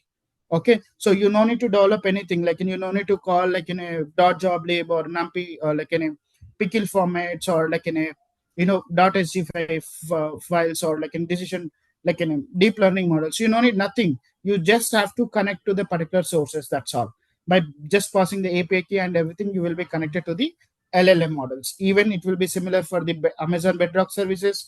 Even it is similar for the other the cloud sources like in a Anthropic and DeepSeek and Quinn, everything, all models will be similar. Just two lines of code only. Okay, where you are going to set up with the Azure Chart OpenAI or something, and then you're just going to add this OpenAI services. This is the embedded model. Okay, now it's time to load our knowledge base. So function to load the chroma db, that is knowledge base. It is similar for every databases. Okay, where you are going to pass the persistent directory, that is where this knowledge base which is stored, you can see here. As soon as like in the first notebook which we have created, right, where we have created multiple chunks, so that every information which we stored here, the chroma SQLite, so inbuilt it will store the chroma SQLite database here, where it will store entire information. Okay, so as soon as it is done, so this is simple one way of function where we have stored the chroma db successfully. And another one, the prompt.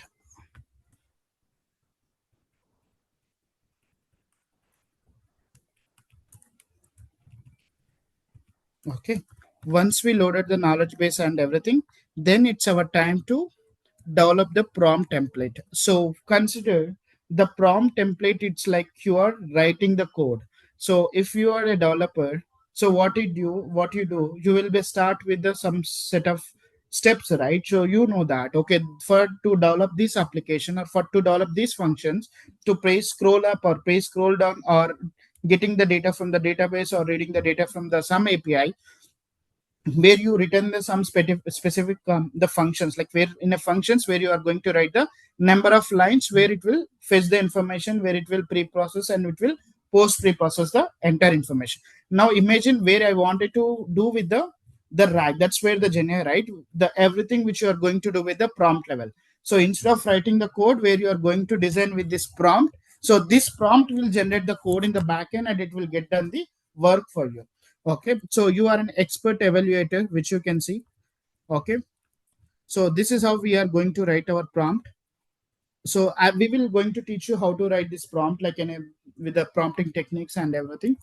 So like you are an expert evaluator designed to grade a answers provided for a given question. Your job is to evaluate the answer based on specific criteria, assigning a score for each criterion, calculate the total score and determine the rejection rate, provide the justification for the reject as well. So the accuracy, relevance and clarity and everything information we are expecting from that. So while you are doing the instruction also where you are telling of clearly how it should be provided for each and every score mechanism. Okay, so this is how the output format and the input and everything which you are telling us here. Okay, so let's run this one. Okay, before that I wanted to tell you these 2-3 lines as well. Like we have designed the prompt and everything, so in order to keep that prompt, in order to call in the code level where you have to do with the chart prompt template and from template, and this prompt should be provided in the prompt template, the code level. So the output parser will be provide you the proper structured output from the LLM, because otherwise you will get the different like in a string based information and just giving of right direct straightforward answers. But in programmatically we cannot able to split, we cannot split, and it is a time taken. So every time whenever you create any application which should be structured output from the LLM. So that's why we are going to use a JSON output parser or like in a Pydantic based approaches for you to create the proper output from the LLM response. Because so that's where you are going to consume and accordingly you are going to develop and you are going to utilize those the results where you can present those results with your stakeholders and you can show them those values into the dashboards as well. So here you can see that the in the above we have implemented the load database, right? ChromaDB. So this is the retriever of relevant chunk.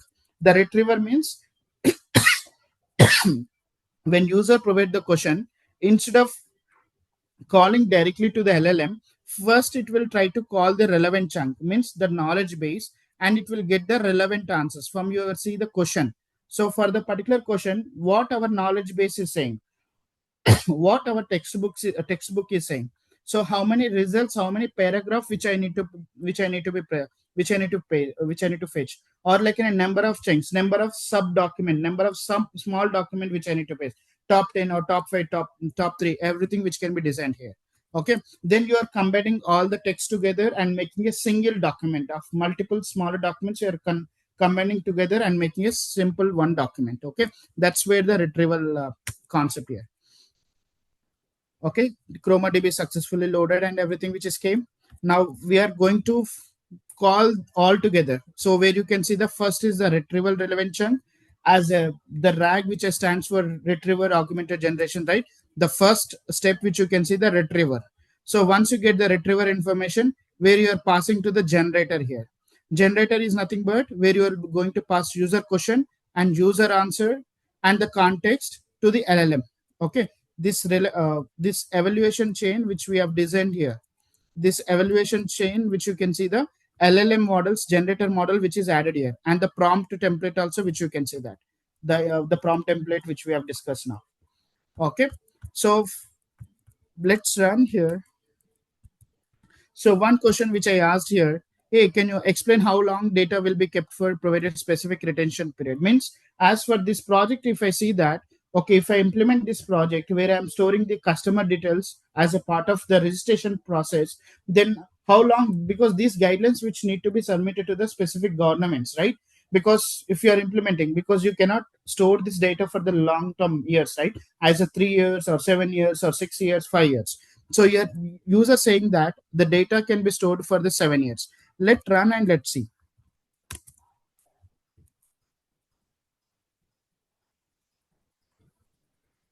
Yeah, you can see.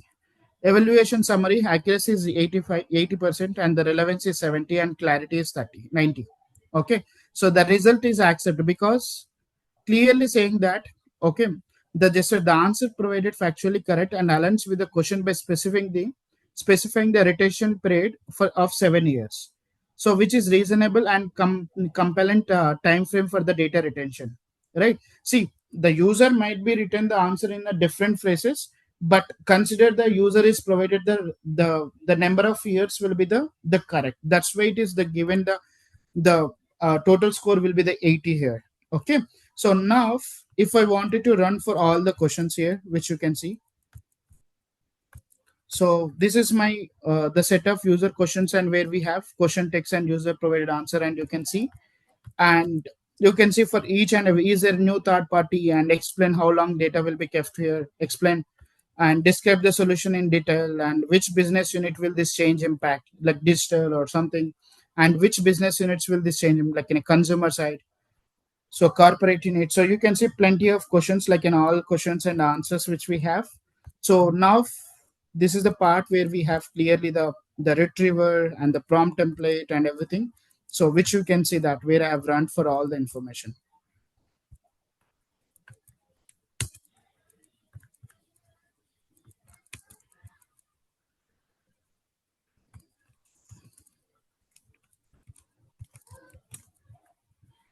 Yeah, this is answer any of.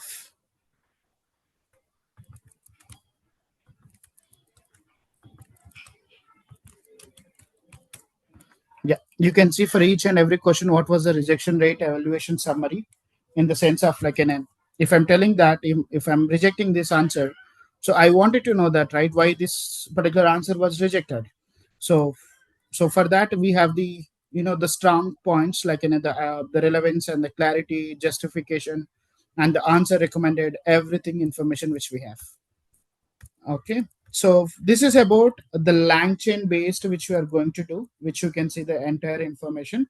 The simple, you have the retriever, and you are calling the simple, the LLMs with the only this set of code.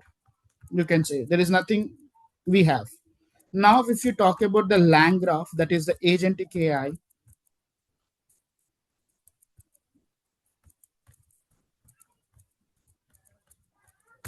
Yeah, so here is also the code will be very short, but you can see the calling of the agents will be different. You can see here the nodes is nothing but every agent. So here one agent will be the retriever agent, another agent will be the evaluator agent. Means like in here multi agent, we can say that two agents, right, more than one agent, we can say the multi agent. So one agent will be what it do, it will try to retrieve the information, another agent will be predict that, where it will combine the retriever information and user information it will do, which will be completely managed by the state graph and nodes and edges and everything. This is how we are going to implement with the lang graph based agent. Okay, for implementing any agentic platforms, where we are going to use the lang graph or autogen, or the crew eye. So a stack is also will be there, but the lang graph will be the ideal framework majority of the companies they use. And it is it's look like in a complex, but this is the ideal framework which will be utilized for implementing the agentic AI applications, because where you can collaborated with the multiple tools and custom designed options, and everything will be available in the lang graph based approach. So the same solution, instead of single agent where I have given the multiple agent, now if I want, I can add multiple tools in the sense of here, simple, by adding of more and more tools. Okay, so like in each tool will be having a set of functions, or like it is pointing to the API, or it is pointing to the search engine, or it is pointing to the database, or like in here just I need to add this function and adding the nodes together, and the state agent, that is supervisor agent, will decide, okay, which node, which agent will be triggered. So all this will be triggered from here. So you are seeing here run agentic. So this will invoke and it will decide that step by step. Okay, so this is for today's session. I hope you people have got some idea about this, about langchain and langgraph approaches. If you have any questions, please let us know, like in ours, like and you can unmute, like and we'll give a option for an unmute for yourself, and you can ask the query so that we can help you on that. Yeah, thank you, Master. Really appreciate it. Very, very nice explanation. Yeah, I think attendees, please raise your hand. We will, allow to talk. Ask to unmute. Vijay, I've been seeing you are raising your hand. Please, Vijay, you can talk now. Vijay, are you there? Okay. Okay, Razu, can you unmute yourself? MSN Razu, can you speak? MSN Razu. Hello, Yeah, yeah, yeah. am I audible? Yes. Yeah, Nitin, you're audible. Go ahead. Yeah, okay. Yeah, thank you for unmuting me. So I just wanted to know there are various frameworks available like which are non-coding based and the coding based also. Like I am from the testing background, that's why I am asking this question. Like the NA10 tool is available for the automation Agentic AI, and the other Langflow is also available. And you are going through the Lang chain in the session. It requires the coding. So which will be more beneficial to us? I just Yeah, Nitin, think in the point of like any, you're wanted to develop some application or you wanted to develop a one software, right? yeah. So in order to develop this software, so you have to work on some set of programming language, and this particular programming language will be having some set of tools, right? So Yeah. choosing of the tools will be decide like how long this project will take the time, right? So Yeah. here is like in what could be the ideal our approach, and what could be the ideal time which will be the beneficial by choosing of the right framework, and what is the scope of our business, the application as well, like in a where we are working with the multiple other cross functional applications. So if you wanted to include, so which framework which have to utilize. So considering all these approaches, then we decide. So because for developing any applications, LangGraph will be the ideal, because due to where we can have a flexibility of doing of customized operation and everything. Once it is done, as you mentioned in the testing side, so there will be the some set of framework where you can go and where you can build it. So in the developer point, in the company level point of, they will see the scope and the timeline, and then they'll go with the accordingly based on their requirement. In our bootcamp, we started with the LangChain because this is the basic fundamentals which is required, because this particular agent only we are going to integrate it with the agentic AI platforms. So the framework will be different, might be, but the concept of implementing will be similar for all frameworks. Okay. Yeah. Got it. Yeah, thanks, Nitin. Yeah. Okay. Thank you.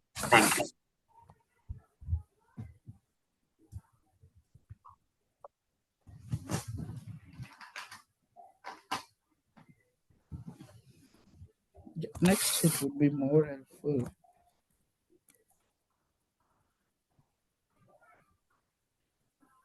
Yeah, Stephen. I am going to do tomorrow, because that's today we are with the theoretical and we wanted to understand it before we jumping into the project. So tomorrow I'll come up with a new project where I'll go you step by step. We will be having a 90 minutes of time. So I will explain to everyone with the line by line code by doing of that.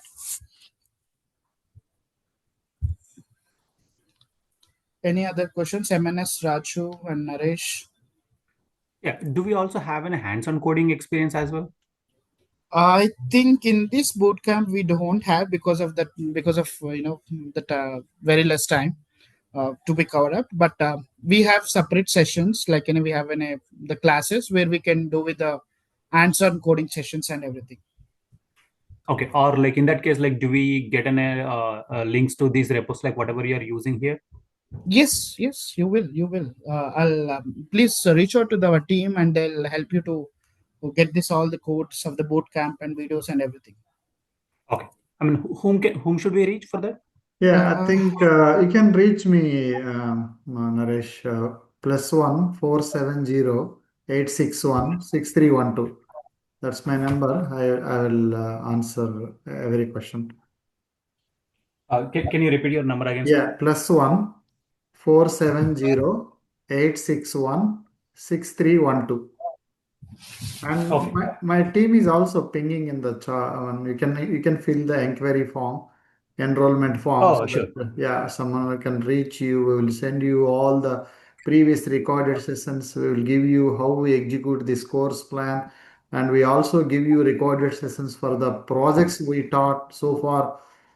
There are so many recorders. Even in YouTube, you can subscribe. There are 70 recorded sessions we uploaded, and in Zoom Cloud we have 400 plus recorded sessions.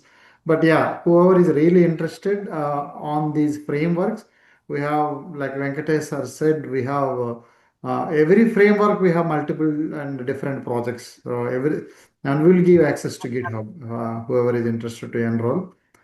And we are not commercial.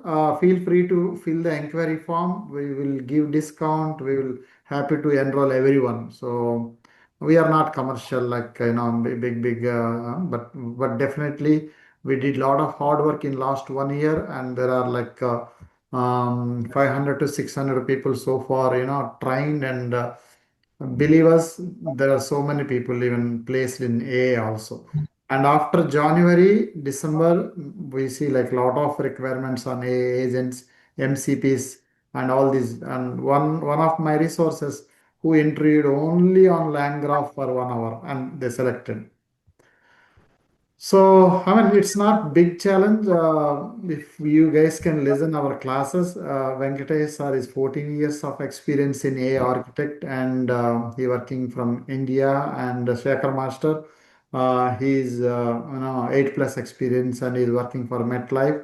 And next week and tomorrow, there is another two mentors, Ganesh and Lakshmi Narayana. There is a Pranav Masadi. He is like 6 years of experience in Agentic engineer. He will be teaching MCP use case one and MCP use case two. And Meghana from Wells Fargo, she is going to teach no code tools using Google Vertex AI and Amazon Bedrock. So there are like so many sessions coming up, 20, close to 20 hours. Valuable to everyone. We will give access, we will give recorded sessions to everyone. But our request is to create 97 million new jobs by 2025. Please mute yourself, Vijay. Yeah, if you have any questions, please raise your hand. Let me ask to unmute. Srinivas Akaram, you want to talk? Yeah. Yeah, please. Before that, I just wanted to add one more point here. Yeah. Like I saw some comments, like in a, you started with the saying the vector database, and then you went with the ChromaDB. See, vector database is the terminology. Inside vector database itself, we have the multiple the services, like in a. So you can choose any service. Like in a, if you wanted to store some traditional database, you go with the depends upon organization, like in a MySQL and SQL or MongoDB. Okay, so like similarly, we are using the ChromaDB. Like you can use the FISys, but all these services will comes under into the vector DB only. So do we need to install anything? Yeah, Python is mandatory for you to uh, do these projects and everything. Yeah, please, Srinivas. I'm sorry. Yeah, go ahead. Yeah. Can you hear me? Yes, we can. Yeah. I can. Okay. I have one basic question. So what are the different career paths we have, with respect to all the tools and agents that we are talking about? Like, what, how one can start, and what are the options, or what are the things that one has to learn so that he can be well versed with these Gen AI things. So we have so many options laid around us, right? So you spoke of a lot of agents. So that's really wonderful information that you have shared. But you can throw some light on the career path, that would be really helpful. Yes, Srinivas. In terms of like any career point of view, see, these are the just like the common frameworks for to Mhm. implementing across the the industries. So in when we coming with the tools, it depends upon the requirements. It's like tools is nothing, like it's not something different. Tools is you consider where you want to have a additional the additional information, where you want to understand the additional information, like connecting to the database. So by sitting in a one place where you are trying to get all the information, So connecting with the Power BI or connecting with the general database or connecting with the search engine. So just you are adding of the your requirements and making the application to be more user friendly by sitting in one location where you can monitor everything. So to implement this, so we generally go with the major three frameworks, but majority of the companies will focus on the land graph itself for implementing agentic AI applications, because they have the huge developer community, and they have the multiple benefits while utilizing this framework, like in the memory part or implementing the custom complex like in a custom tools, like in a going with the more deeper of the complex approaches, everything which you can develop with the land graph. So learning with the land graph will be sufficient for us. If you go for interview also, I use LangGraph agent, and to implementing these use cases, like when you speak out about your project by taking of some POCs or something, or like an integrating with that, so that will be sufficient. In upcoming session which I'm going to show you, nothing to worry, that will be even this bootcamp will help us you to keep those POCs in your resume, and where you can explain to your interviewers as well. Okay, thanks, Venkat. That was my other question, actually. So you answered. Thank Yeah. you. Thank you so much.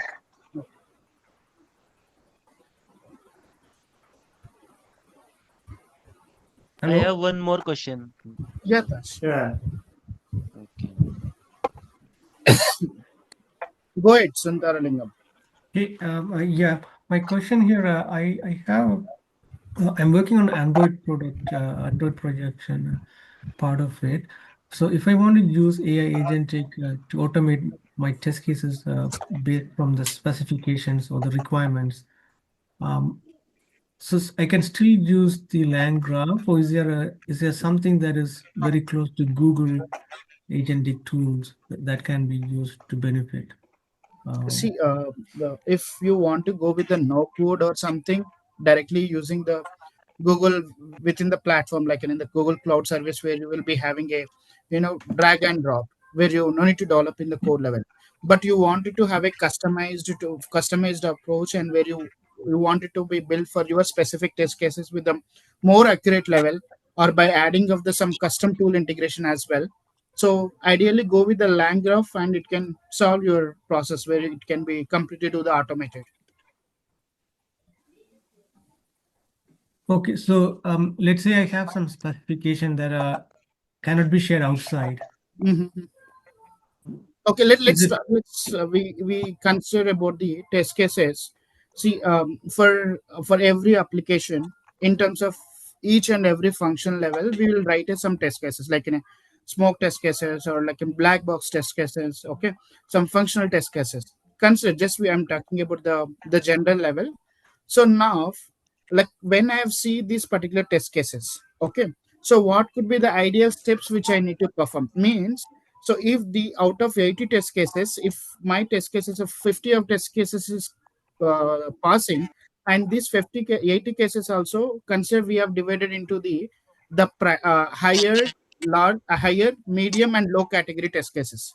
If most of my I category are passing together, then if you test cases are not passing from the medium category or low category, then we don't need to worry about that, right? Think of that. So we can create multiple agent in the perspective of priority based, where which agent is supposed to be focused on these particular use cases. So those will be the crucial. Okay, when we combine all together agents response, then we'll take up the final response saying that, okay, we have performed with all these stress cases, and I can go ahead with that. I can go ahead with the thumbs up or thumbs down. Okay. got it? Okay. This way Yeah. maybe we can plan it, Sundara, but I'm telling, because as you said, it is in a the not a like in a discuss to be the general platform. So just maybe think of that in this prospective way, setting of the Okay. agent, so we can able to implement definitely. So you would still suggest going with the land graph options, right? With multiple LangGraph agents. is the framework, right? Ideally, it's not saying the RAG. I'm saying the Uh, LangGraph is the ideal framework. So within the LangGraph itself, where you are going to implement with the agentic, instead of calling with the Lang chain, in the LangGraph itself, you are going to call the LLM directly. oh, I see. Okay. You no need to call with the Lang chain. So directly in the inside the land graph, we have the separate objectives where you can directly pass your API keys, specific cloud source, and you can interact with the general prompting approach, the way we do with the LangChain. Okay, I see. Maybe I'll take a look at more detail in the upcoming sessions. Yeah, Yeah. we will in the upcoming Saturday where I'm going to talk about the land graph from the end to end implementation. So might be with the line by line code, so you will get a more clear the Okay. yeah. Okay, then thank you. Thanks, Taj. Yeah, Anyone? Raji. Yeah, Raji. this is Rajiv. Yeah, Yeah. this is Rajiv. Thank you. Thank you. First of all, appreciate for the time taken to bring this awareness to us, right? So I'm like a uh, first hand listening to this entire AI storm and listening from you here. Like, so coming from like a development background, having Java development background from quite a long time, my question is how do I upskill myself into this AI world? I'm a consultant. Anytime with all this AI buzz, things could go south where one loses, one gets laid off, job gets lost, and I'm thinking along those lines. How do I make sure I'm ready for the next thing around? Where coming from a Java background, and the Java backend actually, not a UI one, but how can I get into this next boat of AI that can benefit in the long run? What should I do? What should I do? Like going back, tying up with the same question. Understood, Raju. Understood. See, I'll tell you, Raju, in terms of even I've seen many of the partners who are working in the industry. Like this is a one challenge people like think. But see, as you are the Java developer, it's really I'm saying that you know the setup like the plan how to implement the code. See, the programming to programming everything will be same. Only the implementation of this the process will be the little different. That 40% of the process will be different. So as you are in the Java, switching to the Python is a very easy, which you can able to learn the Python programming language in a 1 month. As I'm clearly saying you, it's a very simple and straightforward language as well. And then follow with the to implement the AI domain for you to be in a career. Start with the machine learning, then go with the deep learning. Just choosing with the some 10 algorithms is fine. No need to go with the hundreds algorithm. Choose 5 algorithms also from classification and the regression side. So do a just answer, and then you can switch to the deep learning where you will be having a tensor flow and everything. Then starting with the Gen AI. So it's like in a 1 hour, like in it's hardly like in a 3 months of plan. If you can, if you can put your efforts and everything within a 3 months, at least you will be able to, implement a 50 to 70% of knowledge as what AI developer will be having. Okay, and Yeah. we So do have structured design program as well, Srinivas. So for the people who wanted to transit from the one technology to the another technology, so the structured we have designed in a think of that the people are already in industry as well. yeah, Venkatesh, that's like a complete jump from Java to AI, machine learning, and all that. Question would be around like in the near term. How do I transition smoothly from like keeping Java background? How do I adopt AI technologies where I can complement the technologies together and be relevant in the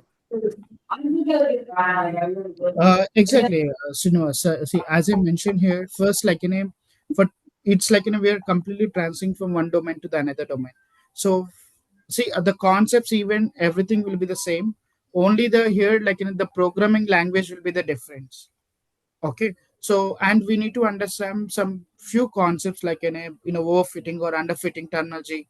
So just like in a few concepts will be there. It's no need to think that it is the big challenge for us is in the career.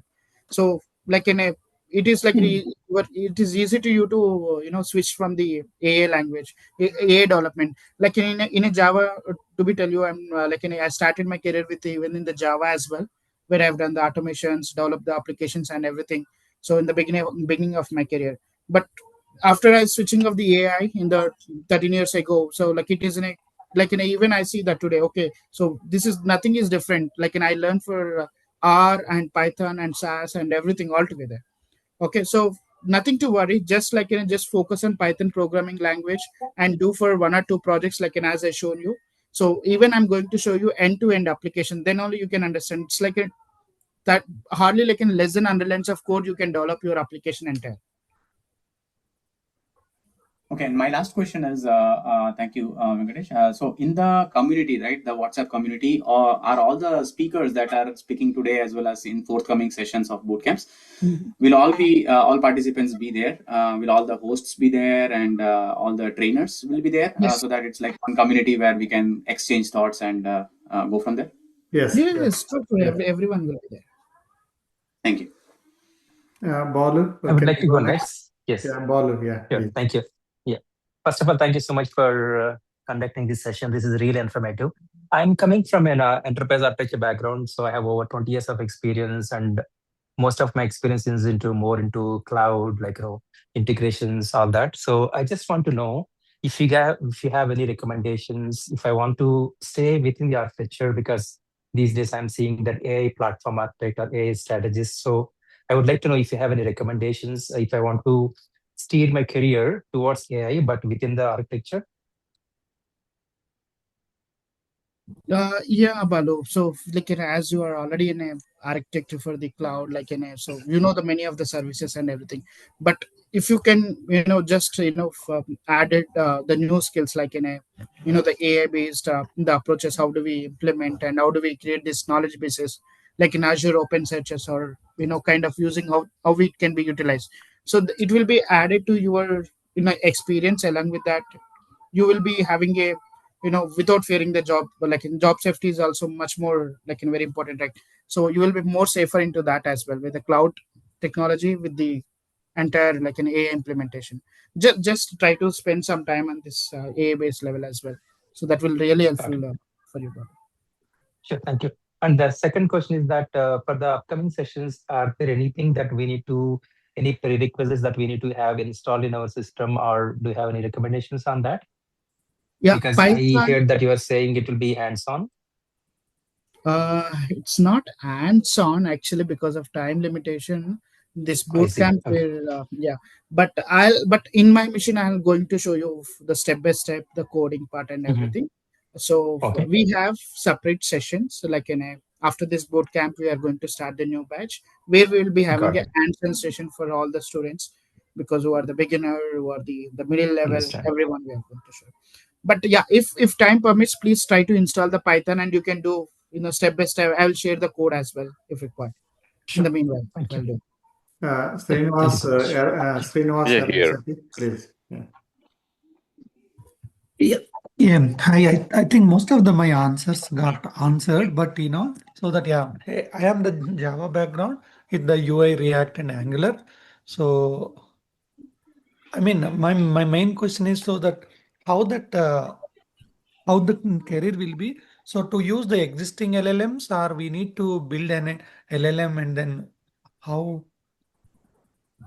Yeah, Srinivas. So in terms of in a developing your own LLM, we should be in the place of Amazon, or in a Google in the research team, where we will get a chance to develop this LLM from the scratch. Okay. Hmm. Or else we have the LLMs where we have a parameter efficient fine tuning PEFT, or we can call. So using those technology where you can download those open source models with the Hugging Face, and you can introduce some of the weights by using the low rank adaptation technique as a low rank as an approach, where you will be have a flexibility to modify the some set of parameters so those set of parameters will introduce your customized business data, because these LLM will have been trained for on the generic data, right? If you wanted to have a LLM for your specific business use case, means you can download those LLM from the Hugging Face open source, where you can prepare the data sets with 1,000 or 2,000 of your business use cases, and then you can use the PFT or LoRa technologies, and you can train your model. But even for that, you require the GPUs. With the CPU, we cannot. Okay, okay. Okay, you can do, but we can do, because that's how. Otherwise, this LLM will won't give the right response rate. Then there is no point of implementing the entire solution. Yes, we have the fine-tuning approaches where you can do. Gopi Krishna, Venkatesh sir, you can take for 2 minutes break, maybe Yeah, Shankar Master will answer. Gopi Krishna, thanks. you Yes, sir. you Yeah. can go ahead, yeah. Yeah. So I have like 10 to 12 years of experience in networking, hardware, system administration, and all. So I never done any coding till now. So how do I approach in this? I want to get into this AI or generative AI stuff. So how do I approach into this? Yeah, Gopi. So understanding your background, what would help you is start with no coding platforms.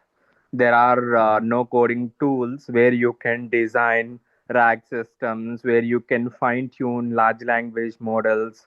There are a few no code tools such as N8N where you can create agents for your workflows. So start with no code tools, then definitely you'll get interest on creating end-to-end applications. You'll see some limitations. You can't create, I mean, you can create agents, but let's say as a company, if you want to create their own custom agents, they'll not use these no-code tools. So to get that in interest, to get things started, start with no-code tools such as N8, and there are few other platforms where you can build agents, build RAG systems, fine-tune custom LLMs. Later you can start learning Python, and then yeah, there are a few frameworks like LangChain, LangGraph. At least learn one or two frameworks, then definitely you'll build applications with the help of frameworks as well. Okay. So I need to learn Python, right? For this, for Yes. the language. Mhm. Okay. Yeah, Yeah, Python is the language. Yeah.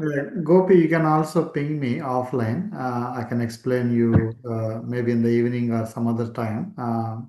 Okay. Definitely, I can help you over this weekend. Okay, you have my number, right? Sure, sure. Ending with six three Yeah, one yeah. two.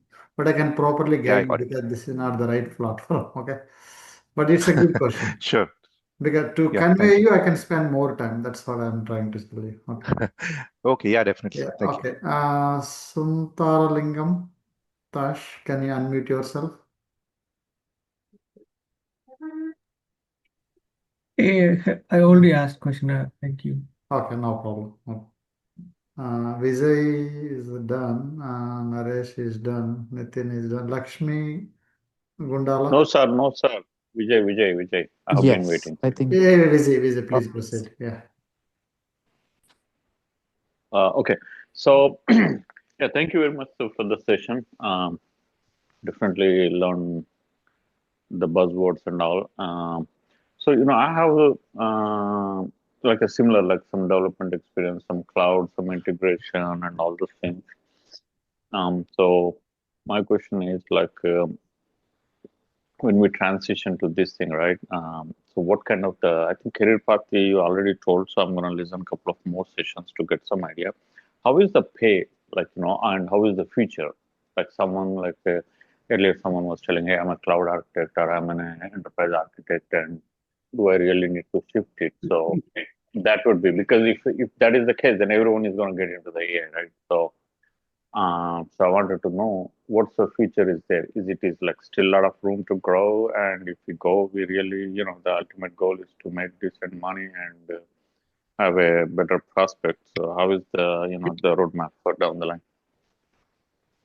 10, 20 years Uh, or 30 years? Got it, Vijay. So there are two aspects of your question. So first question is what is the future? Second question is what is the pay or what is the salary expectation? So salary would all, I mean, I can't give you the fixed amount. It depends Just on number of generic. experience, number Yep. of years of experience, and then there is good Right. pay. It's a comparative, Uh, yeah. compared to like a typical, I was telling like a cloud, some guy Mm-hmm. in cloud expertise versus like, a AI or It, in general, like, compared to any other versus this one. How is it overall? it would be more, I can say. I mean, I can't give you the ballpark. I mean, Yeah, cool. let's That say if that you are into answers. development. Mhm. So it's Yeah, definitely better than the other technologies. yeah, Oh, definitely. I can't say 2x or 3x or something. I can't compare like that, but there would be, the package would be handsome.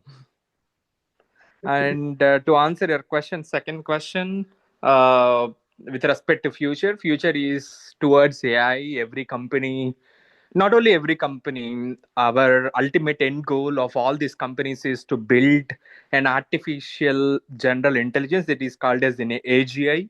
AGI is where every company is trying to achieve to build this.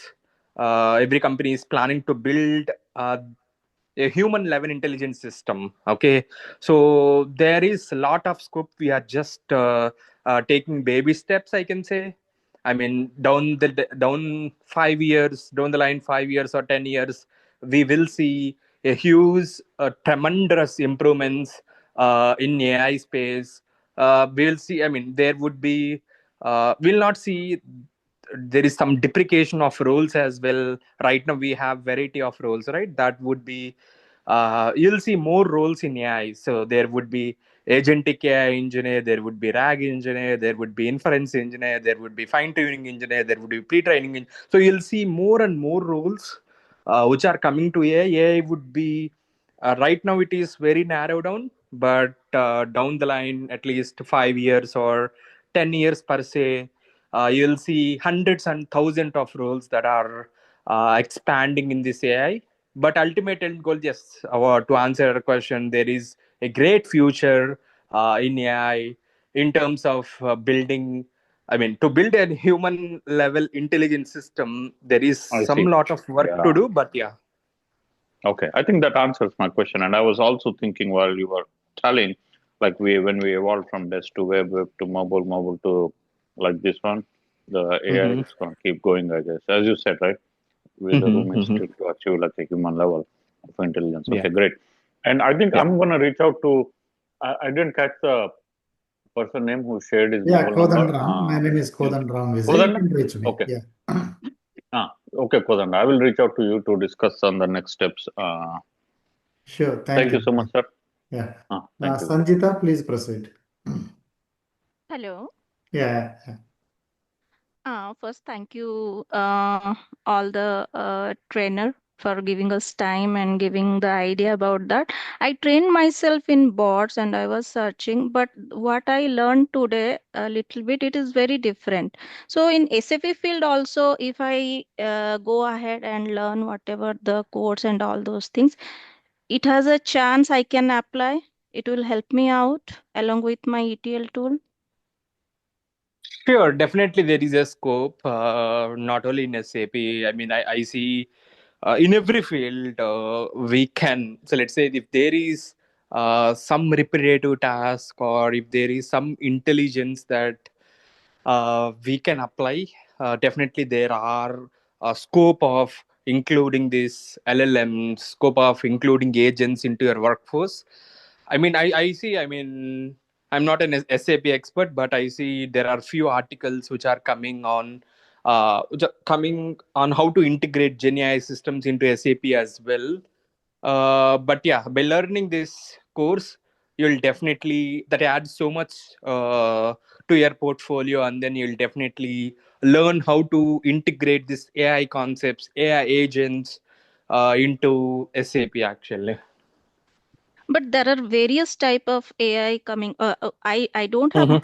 much idea, but whether this what we are going to learn if we'll enroll for this course, Mhm.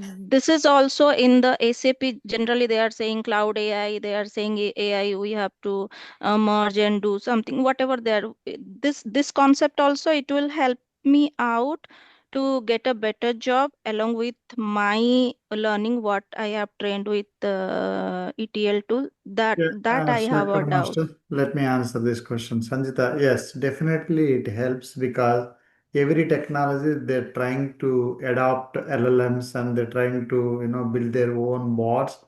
But our course isn't right. So what we teach everything. Like we teach 20 types of data science algorithms, each LLM's concept, comparison of LLM concepts, AI agents, no code tools, and we also teach frameworks explanation theoretically. Every framework you will get like 4 to 6 hours theoretically, and two projects we teach as part of practical as well, and we also give so overall, if you can gain knowledge on this generic concepts, right, 90 plus hours, so definitely whatever the POC or the strategy coming to your SAP segments, right? So this knowledge will Yeah. definitely help you to build your system.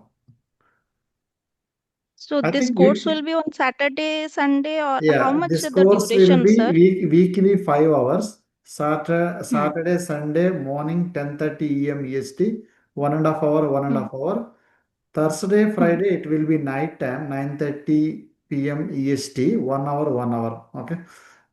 So every week we cover 4 to 5 hours of classes. Okay. Thank you so Yeah, much. no problem. Thank you. Sahiti, please proceed. Sorry, others, please be in line, and definitely we answer everyone's question. I think I'm trying to Yeah, unmute. Please go ahead and unmute and keep in line and raise your hand so I can. Yeah, Sahiti, please proceed. yeah. So my question is, I just want to understand how much focus are you going to give on the evaluation of the agentic models or the models which the applications we are going to develop? Are we going to focus on any frameworks like we have many, right? Like Ragas, Mhm. DPVAT. Yeah, So are yeah. we going to touch base on that, or like I Yeah. just want to understand how much are we going in depth with that? Sure. Thank you, Sahiti. So, with respect to this, yeah, there are we do spend a lot of time. It's not only about building the LLMs. We need to see how it is performing. Yes, as you mentioned, Right. there are two types of evaluations. There is one is online evaluation, second one is offline evaluation. Mm-hmm. Yes, there are few frameworks as well. So after building every application, we kind of use LLM as a judge, or we kind of use these frameworks to evaluate how our AI system is performing. Before we go into prod, we'll see. I mean, before we deploy, we'll see how our AI system is performing versus we'll also see how our AI system is performing after going into production as well.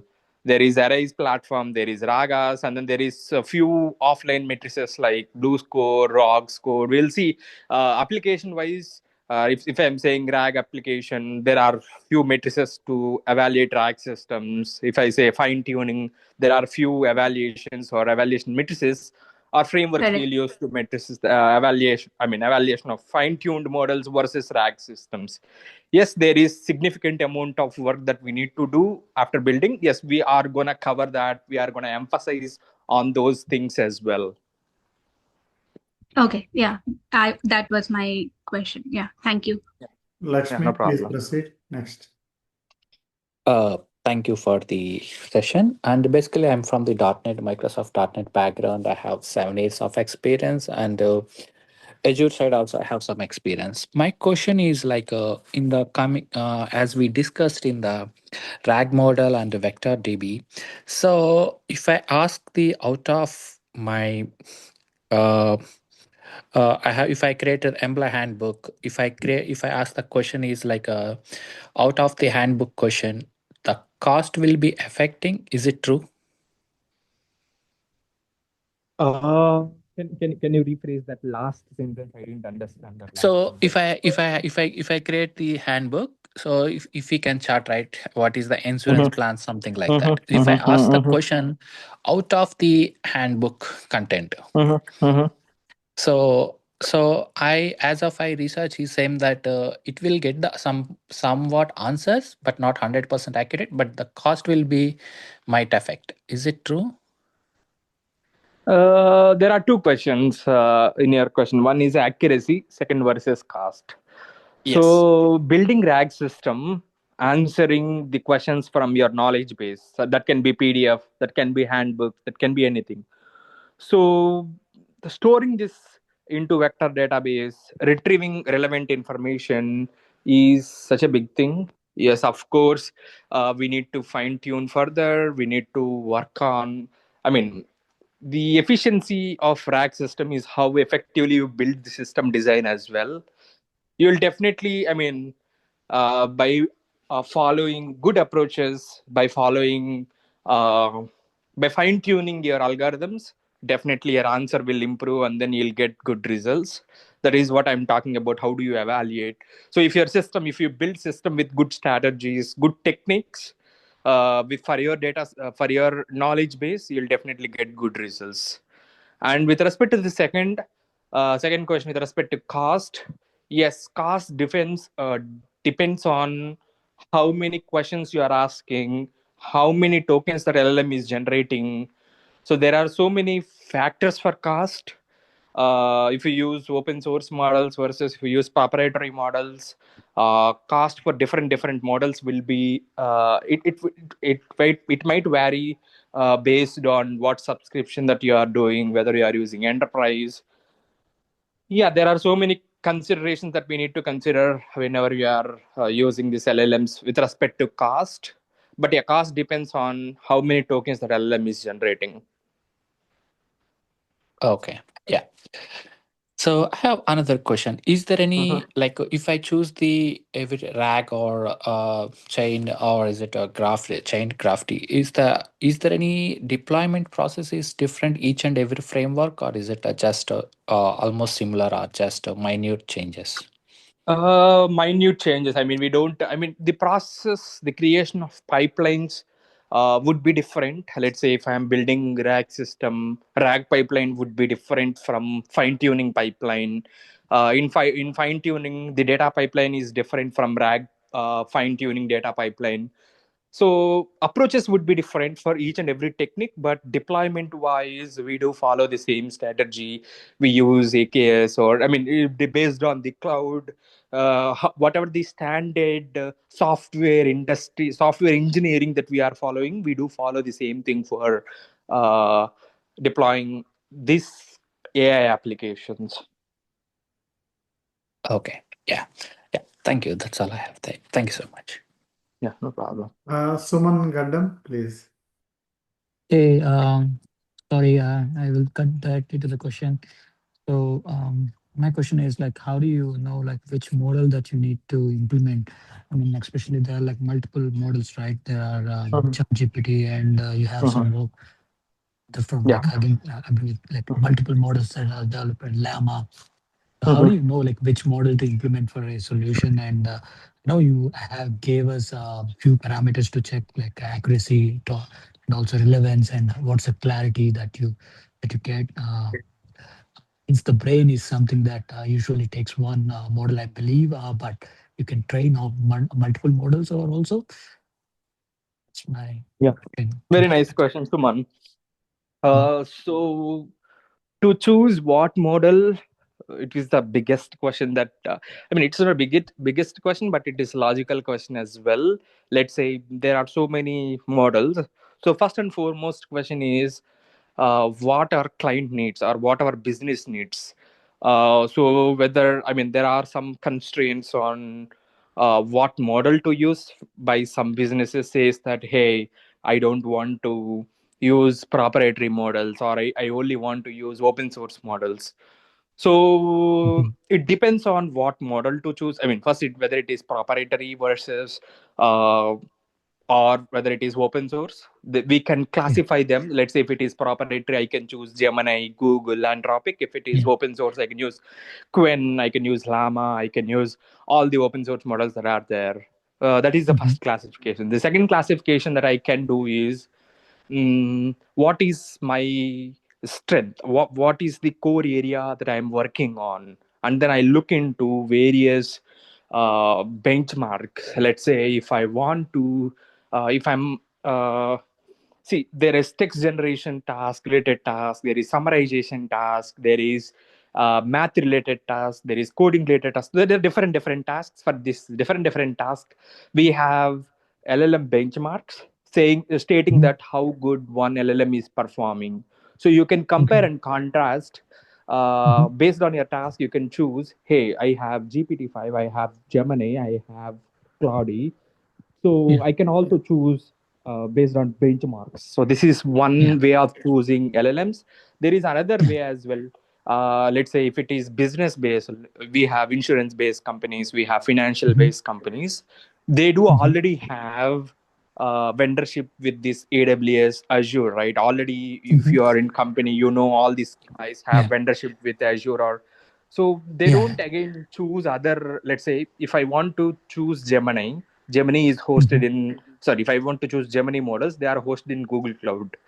if Yeah. if I am a company, if MetLife is already using Azure, it is very Mm-hmm. difficult for them to again make a vendorship with Google. I mean, they can do that. Yeah. What the easy thing Yeah. is, they'll go with Azure, and then they will go with Mm-hmm. OpenAI models, or if they want, they can host Mm-hmm. all these open source models. There are Yeah. several constraints that goes into planning when Mm-hmm. choosing Mm-hmm. a large language model. But Mm-hmm. yeah, but it should align with business goals as well. Yeah. And what do you think of the parameters that are used? Like, I know, like, the parameters that are used in different models, it also takes up like how much graphical power that you need. Um, like, there are like different models that come with like different like how many GPUs you might need, like based on like the DeepSeek that had like number of parameters used were like very less compared to GPT. Chat GPT 5. Hmm. Uh, yeah. So, how do you like incorporate that meter number to make sure that like you use less power in your infrastructure and the cost of GPUs that you use goes down, like Got literally it. go Got down, it. I Yeah. believe. Yeah. Mhm. Recently, the trend was towards small language models. Everyone, there was a hype around large language models as well. But let's say if you are Hmm. doing small task, let's Yeah. say if your agent, let's say if you are connecting agent with some small set of tool set, you don't need Hmm. large language models for that. You don't need GPT-5 to Yeah. solve that thing. Hmm. So what I mean Hmm. to say is that what task you are doing. I mean, Yeah. everything comes to boils down to this thing. So if Yeah. task is complex, you can go to bigger models like GPT-5 or Gemini Mhm. 2.5, or Yeah. I mean, knowledge-wise, all these. Let's say if small model, small parameter model will not Hmm. have that bigger knowledge on generic data, right? Which the Okay. parameters are directly proportional to the knowledge that is stored.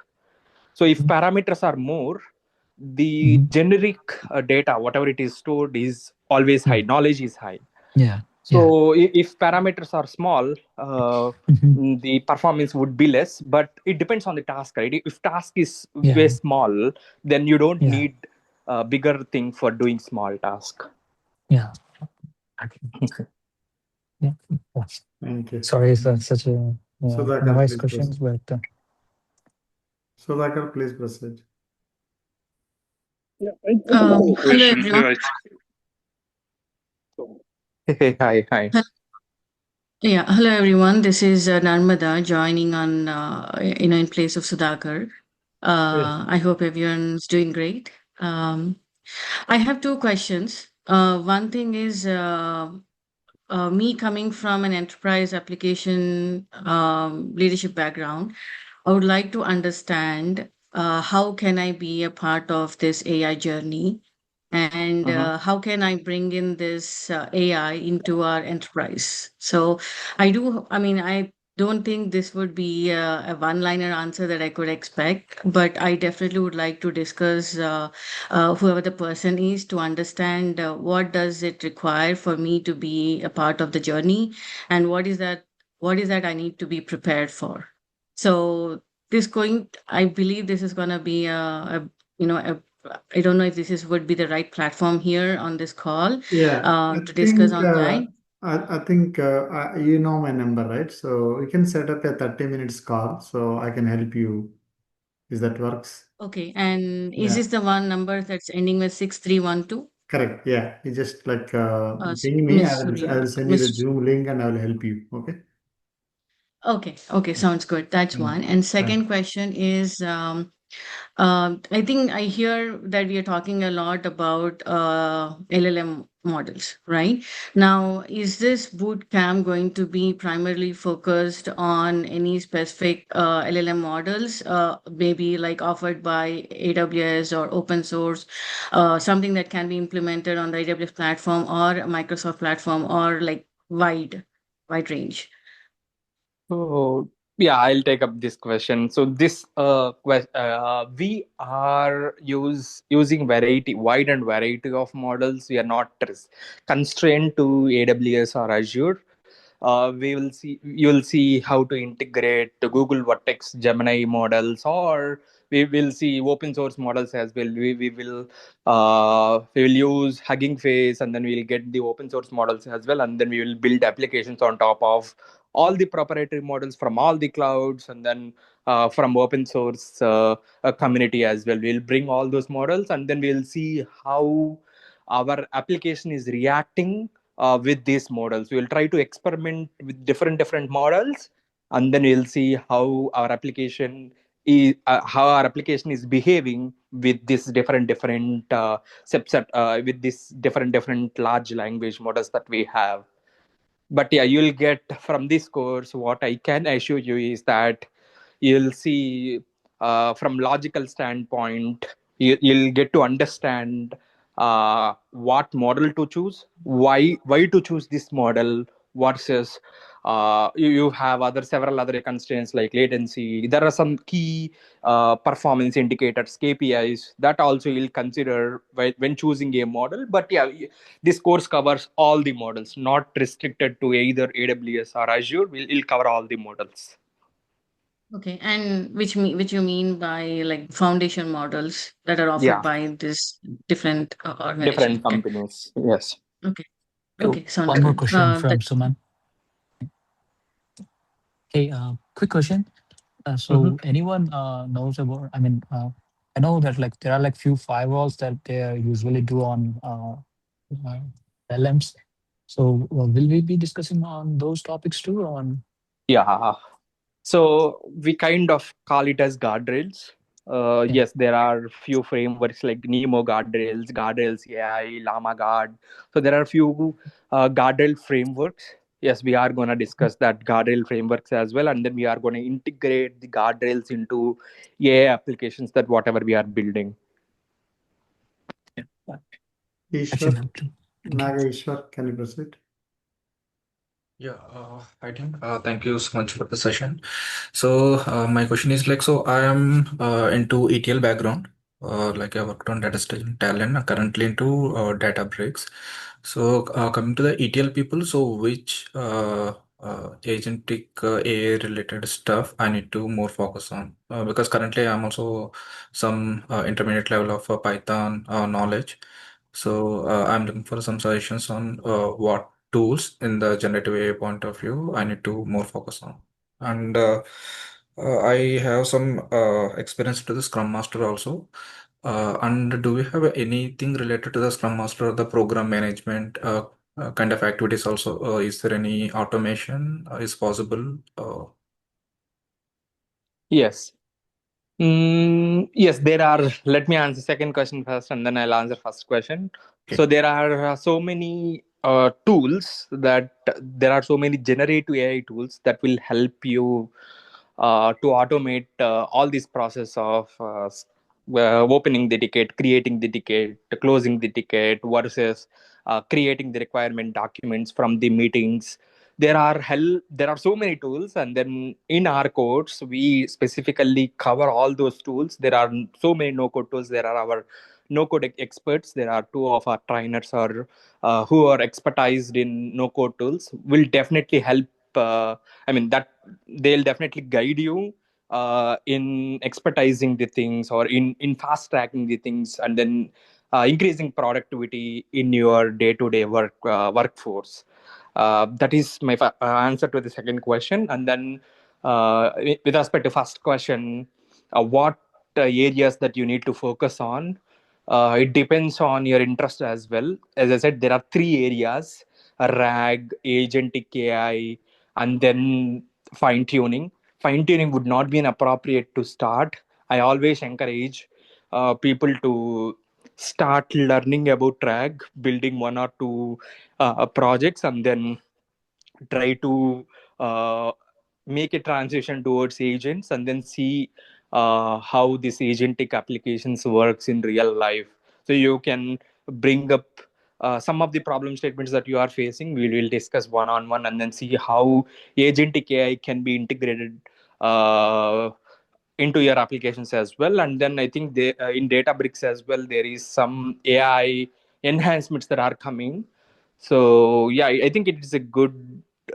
I mean, to just answer your question, one is learn RAG, and then second one is highly encourage you to uh, focus on learning agentic application.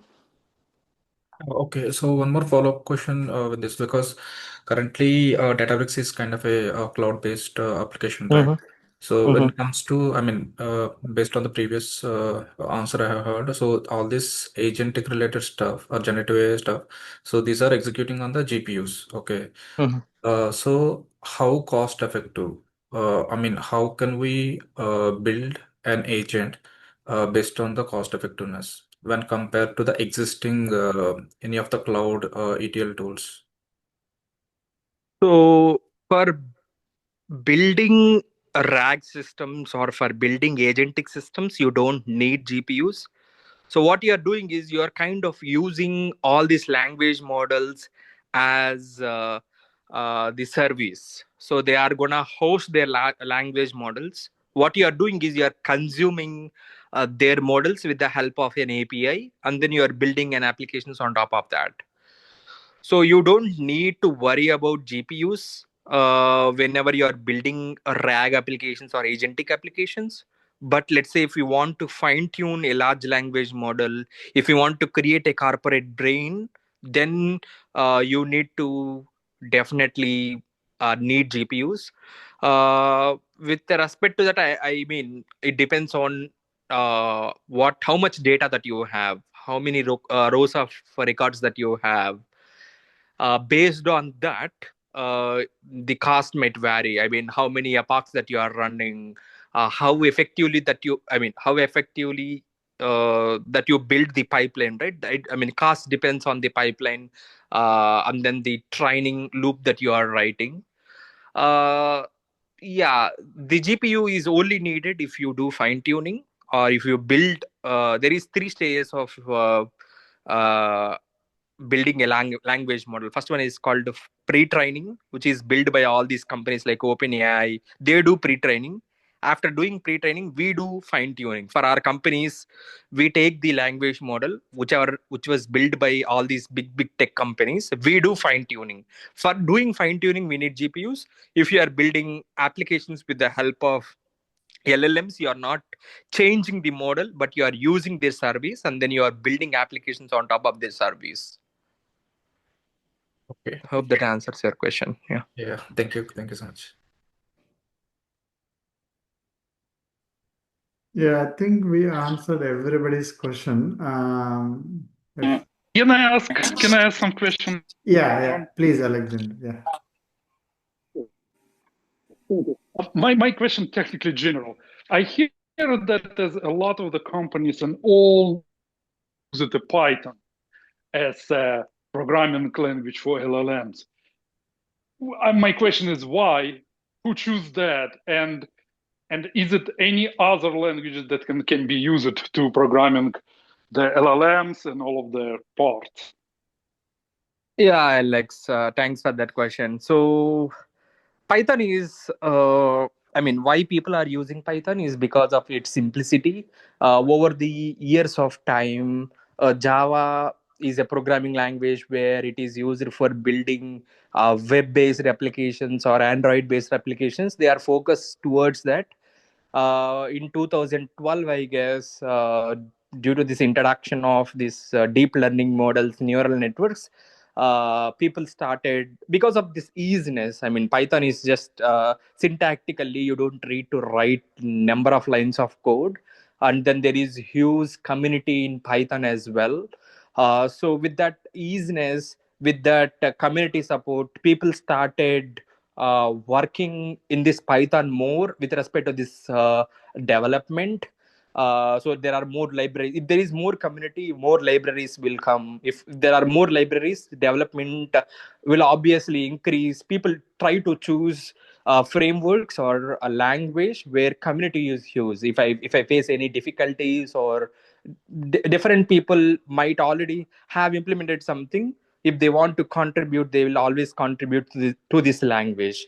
As over the period of time, as because of the easiness, people started using it. And right now community is huge. People are easily building frameworks which are enabling us to create applications very easily. So one yeah, that is the reason why Python is famous. And to answer your next question, which other languages are there for building this application? There is JavaScript is one language where people are also planning to write or build applications with JavaScript. We can also use Java, but there is less frameworks, or there is less support. I mean, what do you mean by framework is, if you don't have framework, you need to write hundreds and hundreds of lines of code. If you have the framework which is built on top of Python, it is very easy to build applications. Hope that helps. Yeah, thank you. Thank you very much. Yeah. Thank you, Alex. Yeah, I have a question actually. Yeah, go ahead, Raji.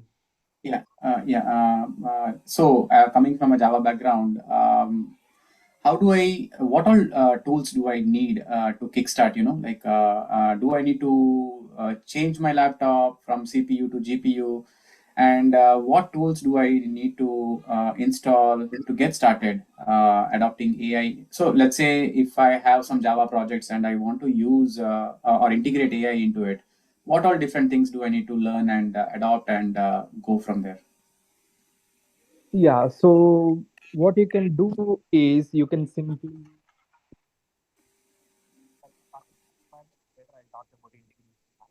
We are not able to hear you. We lost your Can you voice. hear me now? Yeah. Yeah, now Okay. it is. Yeah. Okay. So with respect to requirements, the requirements is very simple.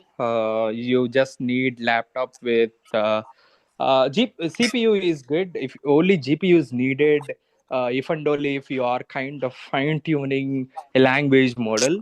And for that also you can use cloud services where all the cloud providers are providing GPUs in the cloud. So I mean, if your system is with 4 GB RAM and then 1 TB hard disk with i7 or i5 processor, I don't encourage you to change. If your system is with not bare minimum configurations, I highly recommend you to change the system if it is not meeting bare minimum standards. Okay. First place, you don't need GPUs. Okay, that is myth. You don't need GPUs in first place. So with respect to integrating, you just need Python. So install Python. You need one IDE. You can use whatever you are comfortable with.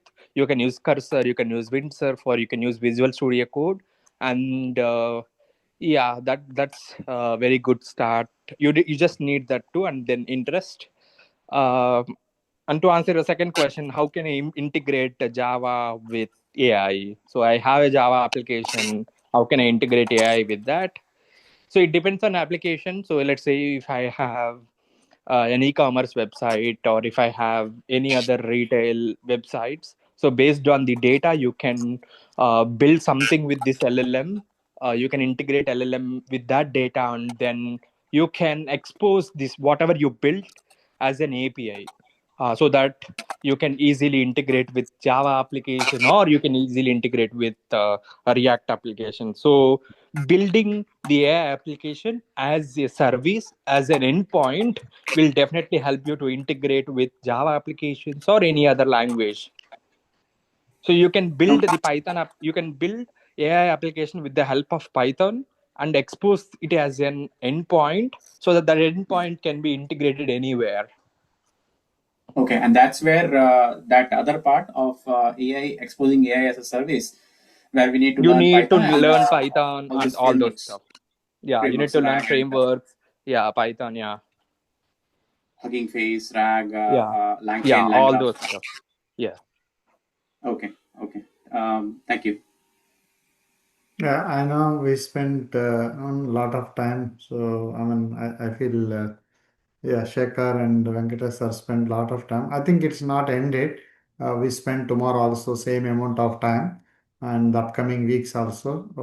I see no more questions, and thank you all for joining for today. Please stay tuned and please look at our WhatsApp community, and you will get a notification from the Zoom. Please join tomorrow as well at the same time, 10:30 a.m. EST. So you will see end-to-end flow tomorrow, a different project. Okay. Thank you all. Thank you, Master. Thank you, Sakra Master, for Yeah. spending Thank you, additional sir. time. Thank you all. Yeah.